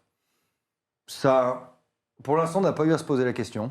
Surtout, vous avez un rythme où c'est pas comme si vous sortiez un album par an. Ouais, là, on sera en Ah. galère, là. Mais, non, je pense qu'il y a... Il y a quand même beaucoup de choses. Après, ça va plutôt être. Est-ce que ça. La vraie question, et à la limite, je dirais que c'est une question que je ne me pose pas, mais c'est ce que les gens vont se lasser que ça parle de Lovecraft. C'est plutôt ça, parce que. Il y a quand même. Ok, il y a beaucoup de nouvelles, il y a des nouvelles, c'est fini, mais il y en a un paquet. Des paquets qui parlent de choses différentes, qui sont dans des endroits différents. Je pense qu'il y aurait toujours quelque chose à puiser. Après, il faudrait faire attention, effectivement, à ne pas tourner en rond sur certaines choses. Mais pour l'instant, non, vraiment, j'ai pas du tout l'impression. Même si ça m'est arrivé déjà de me poser la question, il suffisait que je me replonge rapidement dans toute son œuvre pour retrouver en 2 secondes ce qu'il y avait à dire. C'est un truc que tu fais régulièrement, retourner vers la littérature, vers le matériel de base, de relire Lovecraft? Je relis pas tout le temps, parce que j'aime bien aussi découvrir d'autres choses de l'autre côté. Mais par contre, dès que vient le moment où je commence à réfléchir au concept de l'album, là, je me replonge dedans, je regarde. Donc c'est toujours accompagné quand même par de la lecture. C'est-à-dire que là, ça y a pas en ce moment, avec la composition, tu relis. Le Tu relis Là, quel j'ai- cycle du coup? déjà relu. Mais oui, complètement. Ça veut dire, de toute façon, sinon il y aura un côté d'un peu d'imposture, de pas lire, de pas relire, Ouais. Ça pourrait être que des souvenirs, hein, mais sauf que quand tu écris sur quelque chose, quand tu suis une histoire, il faut la respecter un minimum. Et en plus, moi, j'ai besoin de ressentir une nouvelle fois les émotions. C'est-à-dire que si ça me semblerait pas logique d'écrire un morceau extrêmement violent et en fait, ce soit le passage le plus calme. Ou quand je le lis, moi, j'ai l'impression que c'est un moment d'accalmie dans la nouvelle. Il y a quelque chose de pas cohérent du tout. Donc, j'ai besoin de ressentir, de retourner dedans, de revoyager avec Lovecraft. Et du coup, à ce moment-là, je peux ressortir quelque chose. Ouais, donc ce que tu disais tout à l'heure, la vue d'artiste, donc comment toi tu perçois aussi chaque segment. Complètement. C'est Et du exactement ça. coup, tu es complètement, entre guillemets, enfermé dans du Lovecraft ou il t'arrive quand même d'avoir d'autres influences, d'autres œuvres littéraires ou même d'autres choses qui t'influencent pour créer de l'art de Dans manière ce qui générale? concerne TGO, en tout cas sur le concept, il n'y a que Lovecraft Ouais. qui se pointe. Après, bon, il y a toute la littérature gothique que j'aime beaucoup, mais en tout cas, dans le concept, c'est vraiment Lovecraft. Donc, dans les moments où je suis dans les textes, dans le concept et tout ça, il n'y a que ça. Il n'y a que ça. Mais c'est fascinant parce que de temps en temps, ça m'arrivait de me dire, parce que comme je disais, parfois la fatigue, machin, une écriture qui n'est pas toujours facile pour se remettre dedans, je me remets dedans, je connais déjà, je l'ai déjà lu. Bon, à 2 premières pages, je suis là, ça va être dur. Et puis, Un petit Garland Poe et puis on y retourne. ouais, mais chaque fois, c'est reparti. Chaque fois, c'est ouf. Hein. Chaque fois, il y a quelque chose qui fait que je replonge dedans et je reprends énormément de plaisir. Ça me lasse pas, quoi. Je peux te poser une question un peu triquée? Tente le coup. Vas-y, ok. Lovecraft, il y a un truc qui est quand même assez marrant, c'est que c'est un mec qui a jamais été discuté, alors que toi comme moi, on sait qu'il y a une dimension qui est sombre, non pas au niveau de la thématique, mais de la politique, de ses convictions, de sûr. tout genre de choses et tout, tu vois. C'est un type qui se décrit comme fasciste, enfin qui se considère lui-même comme tel. Hein. Même dans les thèmes qu'il emploie, c'est aussi beaucoup de déclin civilisationnel, de trucs comme ça.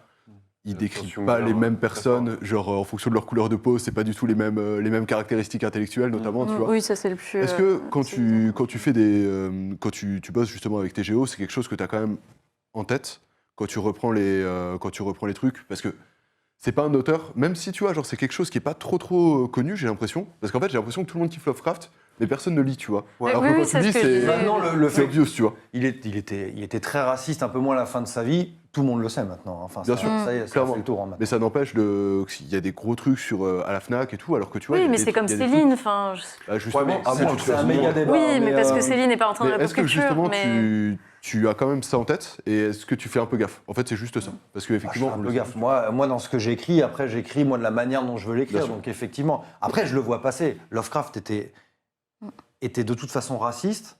À la fin, il était antisémite, même au début. Il a changé d'avis, en fait, à la fin de sa vie, mais il est resté quand même, malheureusement, vis-à-vis des Afro-Américains, c'était hyper compliqué pour lui. En tout cas, moi, ça m'emmerde quand je tombe dessus. Il y Ah, bien sûr. a peu de nouvelles, en fait, où vraiment on le sent. Il y en a quelques-unes, par contre, qui sont, quand c'est dedans, c'est dedans. oui, ça y faut se va. mettre dans ce. ouais. Clairement, ouais. Bah, C'est quand chiant, c'est pas- quand il c'est- décrit ouais, des bien sûr. personnages, parce qu'il le fait quand même pas toujours. Oui, non, mais Mais c'est vrai que. la ouais. fameuse horreur à Red Hook, qui est incroyable d'horreur, en fait, quand on lit ce truc-là, justement, parce que là, il y met toute sa... Ouais. C'est presque de la haine dedans. Donc, c'est une notion très sombre. C'est une question à laquelle j'ai parfois du mal à répondre, parce que tous les arguments qu'on pouvait sortir déjà ont été démontés par tout le monde. Il y a eu une époque, on disait, c'est à l'époque, il y avait beaucoup de racisme. Non, Oui, mais il y était quand allait, même un peu plus loin Mais, que ça. mais ce qui est vrai, moi je trouve que c'est vrai, mais sauf que derrière, tout de suite, c'est bah oui, mais tout le monde n'était pas raciste, ce qui est vrai aussi. Après, à un moment, pour moi, c'est le Lovecraft, c'était un génie, hein, évidemment. Après, c'était le stéréotype de la personne de grande lignée, entre guillemets, qui malheureusement n'avait pas d'argent. Et le jour où il s'est pointé pour trouver du travail à New York, il a hyper mal vécu son séjour là-bas. Et évidemment, il avait du mal à croiser. C'est vraiment le racisme de base. Hein. C'est lui, d'ailleurs, j'ai beaucoup de respect pour son œuvre. Et je trouve que le personnage est fascinant aussi, hein, en lui-même. Clairement. Après, par contre, son racisme, désolé, hein, ça va peut-être m'attirer les foudres, mais c'est vraiment le racisme de beauf de South Park, quoi. Ils nous volent notre travail, quoi.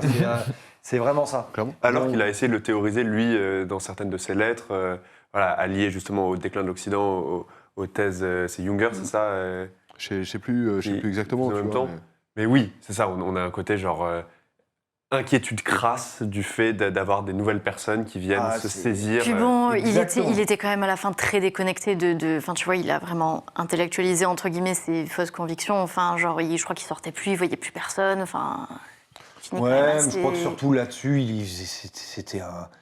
sur ces idées-là, c'était à l'ancienne, vraiment, en mode pas de tolérance et envie d'être du haut de son truc, du haut de sa maison. Enfin, il y avait quelque chose comme ça qui n'est pas du tout excusable. Hein. On peut essayer de l'expliquer, mais en tout cas, on ne peut pas l'excuser. Il n'empêche que ça a nourri son œuvre, ça a nourri ses peurs. D'un autre côté, et je pense qu'il avait aussi peur de l'inconnu. C'était quelque chose d'assez... Mais il avait sûrement aussi peur des étrangers qu'il avait peur de ce qui se passait au fond des mers ou ailleurs. Ce qui est...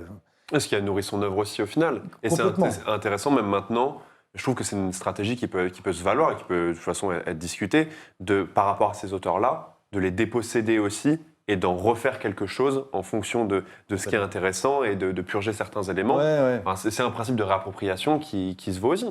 Bah sinon, si on devait... alors pareil, c'est un autre débat, mais si on devait annuler, si on devait arrêter de lire du Lovecraft pour ça... Non, il y a une certaine liberté, et puis c'est de la littérature il y a un univers qui est assez gigantesque.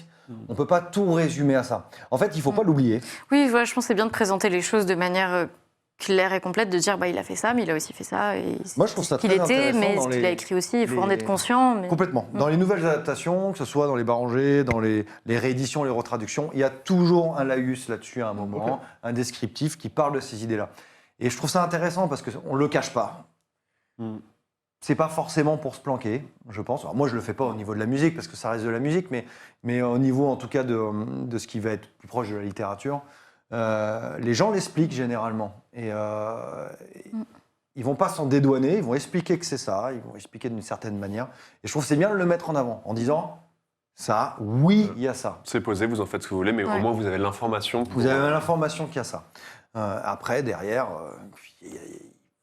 moi, il y a tellement de choses fantastiques, donc je pense que ce serait dommage d'aimer ça. Mais je comprends, c'est un sujet, oui, c'est un sujet qui est... Oui. Non, clairement, Bah, mais c'est même pas en plus clairement une question d'annuler, de pas annuler, c'est une question de quand tu te bases là-dessus de base, enfin quand tu bases toute ton œuvre là-dessus, est-ce que tu réfléchis à juste, est-ce que tu penses, ok, tu vois, genre, est-ce que ça, stratégiquement, ça peut passer ou pas, ou ce genre de truc? Non, parce que je me focalise vraiment sur la partie imaginaire. Bien sûr. Donc, à partir de ce moment-là, je ne me pose pas vraiment la question. On reste dans l'imaginaire de toute façon. C'est moins descriptif que justement des adaptations BD ou ce genre de Oui, trucs. complètement. Du coup, Oui. c'est un peu plus tricky, quoi. Ouais. Effectivement. C'est pour ça que ça ne me pose pas trop de problèmes, en tout cas dans les adaptations qu'on peut faire pour Téléo. Tu as partagé une citation récemment sur Instagram de Lovecraft qui disait je ne demande jamais à un homme quelles sont ses affaires, ça ne m'intéresse jamais. Je lui demande plutôt quelles sont ses pensées et ses rêves. Et toi, autant musicalement que personnellement, quels sont tes rêves par rapport à TGO? Oula, vaste question. Oh, un peu là, celle-là, je l'ai bricolée sur Instagram, 2 minutes, et regarde ça. Putain, on m'amène un canapé, là, on fait une psychanalyse. Ah non, c'est clair. Les rêves. Genre, comment tu vois le prolongement de TGO aussi En fait, l'objectif, c'est de faire de plus en plus de choses. Moi, j'adore voyager. Je pense que TGO, c'est une belle manière de voyager, de rencontrer beaucoup de gens. Parfois, De autour voyager la passion pour de la manière France. physique, là, Oui, tu veux dire. physique. Oui, complètement. d'accord. Oui, oui. Bah, après aussi de manière, Oui, mais. de manière mentale, mais en tout cas de bouger le plus loin possible. Moi, je prends toujours du plaisir quand on joue dans des nouveaux endroits, quand on part un peu plus loin. Donc, c'est pas forcément un rêve en tant que tel. J'ai pas forcément de rêve pour TGO, parce que le rêve, ça serait dire de jouer à tel endroit avec tel groupe. Bon, bien que mon groupe d'ados, c'était Metallica à l'époque. Il y avait la team Metallica, team Slayer. Moi, c'était Metallica. J'avoue que. Qui ont fait Call of Toulouse. Petit Stade de France. Peut-être que je pourrais cocher une case. Bon, effectivement, je suis pas sûr que ça arrivera, mais en tout cas, ça me ferait très plaisir. Non, mais c'est vraiment continuer à aller loin, rencontrer des nouvelles personnes. C'est un plaisir chaque fois. Et puis les concerts, c'est un échange. Je pense que c'est assez cliché. Hein. Beaucoup de musiciens pourraient dire la même chose, mais c'est vraiment un échange. Et quand on rencontre des nouvelles personnes, parfois on voit des étoiles dans les yeux et ça fait beaucoup de plaisir. C'est vraiment un échange partagé. Donc le rêve, pas vraiment de rêve, mais par contre j'aime beaucoup cette citation parce qu'elle met de côté toute la logique de la vie très matérialiste, très carriériste, posée, très carriériste. étape par étape. Et toi, à quoi tu penses, à quoi tu rêves c'est quoi au fond après la sempiternelle question? Qu'est-ce que tu fais dans la vie? C'est quoi derrière toi, dans ta tête? Qu'est-ce qu'il y a? Et je trouve ça très intéressant. Et j'aime bien cette notion-là parce que lui, il était, de toute façon, c'était un grand rêveur, hein, Lovecraft. Cauchemardeur. Ou cauchemar. Ouais, mais je sais pas si le terme vous pouvez le dire comme ça, mais en tout cas, J'avais envie. t'as eu raison. Mais effectivement, je trouve ça intéressant. Parfois, on oublie un peu, la vie nous fait un peu oublier c'est quoi nos rêves, qu'est-ce qu'on pense, de quoi on a rêvé cette nuit, tout simplement. C'est-à-dire très vite, on se souvient d'un rêve ou d'un cauchemar, puis on va au boulot, puis on zappe ça.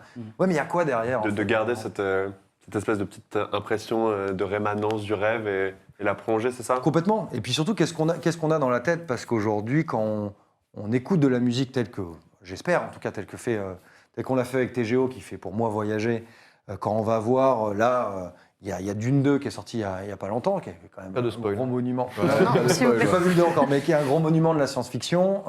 Quand on y va, c'est pour voyager, c'est pour rêver, le cinéma, la littérature. Mais nous, qu'est-ce qu'on a dans la tête? Et c'est là où je trouve que la citation de Lovecraft est intéressante, puisque c'est pas basé sur autre chose. C'est pas le rêve que nous amène quelqu'un. Le Dune 2, c'est super de le voir, mais c'est le rêve de Denis Villeneuve de réaliser Dune 2. C'est son rêve à lui. Par contre, il va nous faire voyager, mais c'est son rêve. Là, dans cette citation, c'est quoi le nôtre? Donc, ça pourrait prendre très longtemps, donc je ne m'amuserai pas à vous poser la question à chacun de quel est votre rêve, mais On coupe la caméra. mais en tout cas, je pense que c'est chouette un peu de se recentrer un peu sur soi-même et de se dire, tiens, qu'est-ce qu'il y a derrière en fait? C'est quoi que je me suis inventé moi-même comme histoire? Ouais, sur une base connue, comment on y met du subjectif, comment on y met de l'humain. Ouais, complètement. Et puis je peux vous assurer que je pense que si chaque fois on notait tous les rêves qu'on fait, tous les cauchemars, parfois qu'on oublie, il y aura des trucs bien what the fuck, hein, je pense. Ouais. Donc, De quoi faire encore beaucoup de nouvelles ou beaucoup d'albums au choix. c'est ça. Je vois que Florent... Non, je regardais si on était arrivé au bout. J'avais une question, mais elle recoupait un peu celle qu'avait proposée Malice, donc elle est pas nécessaire. Je crois qu'on va pouvoir passer dans ce cas à l'agenda de L'agenda, Victor. bien sûr. Et maintenant, surtout qu'on a le meilleur jingle, on se met le jingle C'est là-dedans. vrai, le jingle. C'est quoi? Ce jour-là, c'était un soleil griffonné sur mon agenda. J'avais oublié, gros. Ouais, je l'ai pas bien préparé. Ah ouais. Regardez le cancre. Non, c'est ça. Alors moi j'en ai qu'une, je peux la faire à ta place si tu veux, mais... Non, c'est bon, celle-ci, je l'ai. On sort vraiment d'une discussion sur le rêve. tu sais, Bah, sur exactement, vraiment être et tu vois- rigoureux. Et toi, là? Bah, tu vois, genre, moi, j'ai tout donné. Quel est Après, ton j'en peux prochain plus, tu vois. concert, Victor? Mon prochain concert, par contre, c'est Enslaved le 13. Par ça. contre, moi, j'y vais pas pour Enslaved, j'y vais vraiment pour Wayfarer, qui a sorti peut-être l'album de l'année. Oui, mais pour t'as moi, en payé tout ta cas. place, donc tu restes pour rester. Non, je paye pas. Hands Up ne paye pas ses places. Quand c'est Et donc le 13 mars à Paris, le 15 à Montpellier. Invitation au voyage cynique aussi, tu vois. Genre au final, j'ai bien préparé. Non pas le rappeur, mais le death metal. Le 15 mars à Paris, le 16 et le 17 en province, Nantes et Toulouse, c'est-à-dire quand même la civilisation. Le voyage toujours Slift. Ouais. Slift le 15 mars à Nantes, le 16 à Rouen, le 5 avril à Lyon, le 6 à Marseille. Immense concert. S'il y a des provinciaux qui nous regardent, qui ont quand même Internet depuis chez eux, N'hésitez pas à y aller. Je ne cautionne pas cette vanne. Prenez Moi non une plus. diligence. C'est surtout En vrai, en plus, on est tous de province. Hein, c'est toujours marrant de- surtout que Lyon, c'est Carcara qui fait la première partie. Excellent C'est vrai. groupe de rock psyché. Et à Rouen, c'est Cerveau. Genre Ok. truc de call de post-punk. Un peu cold wave et tout. D'accord. Genre super cool aussi. Et c'est à peu près tout d'intéressant, sauf le 6 avril, Le 6 où il y avril. aura Sun à l'Élysée-Montmartre. Ah oui, c'est Une autre vrai, forme c'est vrai, de- c'est vrai, une c'est autre vrai. forme de voyage aussi. Sono, Alors, pour ceux j'en qui, ai une euh, autre à ajouter, je me souviens. puriste. Je crois que c'est le 1er avril, il y a Butcher au club pour les gens qui aiment les trucs Ah, un peu le- plus, avec un ouais, peu non, plus de c'est- thrash dedans. Voilà. Super batteur. C'est un peu plus Bewitcher, tard. pardon, Bewitcher, pas Bewitcher, du tout ouais. Butcher. 19, Non, ça serait autre 19 chose. mars, Botch à Paris. 19 mars, Aussi, ouais. Botch à Paris. C'est ça. Incroyable. Tous les mecs qui portent du Carhartt. Ah ouais, gros carotte maintenant. C'est ça. Qui cachent leur calvitie avec une très grosse casquette. C'est ça, les Chinois Mais super Botch. Leur concert à Wellfest était vraiment excellent. Et il y a le 13 mars aussi, il y a Bleuren avec Pencislo qui fait une race party. On s'éloigne un peu du métal, Oui, mais tout le monde sera enslaved. mais pour les fans d'Alceste notamment, Ouais, mais ouais, voilà, c'est bien. sur un côté très dream pop, très plus shoegaze avec Pencislo, excellentissime. Et le 28 mars, ce sera Vibora et Caraba FC. Vibora, groupe de post-hardcore screamo espagnol, comme ça. C'est les Birds in Row espagnols. Si vous voulez D'accord. peut-être que je parle en termes profanes. On a déjà assez de problèmes, Léo. Super vrai. Et, c'est excellent groupe, ça se passe, je crois que c'est au club, avec Caraba FC, les petits prodiges de l'émo parisien. Je sais que je parle pas forcément à des personnes qui sont acquies à ma cause, mais peut-être il y en aura dans le chat et dans la rediffusion. En parlant de rediffusion d'ailleurs, l'émission sera disponible sur YouTube, les plateformes de podcast d'ici le week-end. Merci beaucoup à toi Ben. Merci à vous. Merci. C'était un plaisir de discuter avec toi. Merci aussi à The Great Old Ones en tant qu'entité. Les cultistes te remercient. Merci au chat d'avoir répondu présent. Désolé pour les questions qui n'ont pas été posées. Il y a des gens qui parlent de... Apparemment, il y a tout Strasbourg dans le chat. Genre, ils partagent que des dates à la laiterie. Zwart Bah, is c'est Murder. bien. Ok, Zwart is Murder. Ouais. Alpha Wolf. Dying Fetus. Ah oui, et Sanguis Sugabog. Sugabog. Ça, mais Et qu'est-ce il y que en a c'est que cette il y en histoire a un cinquième. Ça, c'est incroyable. Sangui, Dying Fetus, Alpha Wolf, Fit for a King. Fit for a King. Et Zwart is Murder. That's Ça. méga con. Ouais, là, je pense que ouais. C'est pour tous Il y a les le gars qui vestiaire, sont tu dans sais, il y a un le- petit bocal à cerveau. Hop là, on le pose ici. Et après, Exactement ça. Pour tous les gars qui vivent encore dans le Concordat, on les embrasse. Hein. mais ça, c'est en juin. Mais c'est vrai C'est en juin. Est-ce qu'on peut le dire à chaque agenda On le dit à chaque agenda, on Le le rappelle. pylône. Genre, vraiment, à chaque agenda, on le répète, même quand c'est passé. Let's go. Il y a Alceste en novembre. Ouais, il y a le 16 novembre à l'Olympia et à Poitiers. Et à Poitiers Ouais, lui aussi, il a assez de problèmes. Pour tous mes poids de vin. Pour tout le Le marais. poids de vin, putain, le Poitou. Merci au Studio 17 de nous faire toujours cette confiance. Merci à JB, à la Réal. Merci beaucoup à toi, Valentine. Un merci particulier parce que c'est malheureusement ta dernière émission Adieu. à nos côtés. Adieu. Ouais. Tu vas rejoindre les contrées froides. On avait Oui, des enfin, restrictions c'était pas budgétaires. la. Oui, mais oui. Mais c'est, on te pleurera. Je pense que peut-être on va essayer d'avoir un Je vous enverrai petit des sticker, photos. un petit truc comme ça dans le fond. Un petit truc. Mais merci pour ces plus de 2 ans et demi dans l'émission. Quasiment 3 ans. Hein. Quasiment 3 3 ans. ans, je pense. Ouais. Un privilège. Bah, d'avoir merci. Fais ça avec toi. Des gros bisous. Toi, pas du tout un privilège. Non, non, Tu vois, c'est ça. lui, il va être content, Un là. Il chemin va... de croix en permanence. C'est un supplice. C'est long cette conclusion. Je vois les gens Les gens qui se déconnectent. Non, Abonnez-vous. mais vous avez raison, il parle trop. Apprenez-lui à moins parler parce que. Abonnez-vous à l'émission sur YouTube, sur Twitch. Partagez, parlez-en autour de vous, c'est comme ça qu'on paye nos loyers, évidemment. On revient vite avec du beau, avec du fort, avec du brillant. C'était l'équipe d'Hands Up avec Ben de The Great Old Ones. À la prochaine. C'est ciao. Très très bon le c'est ciao.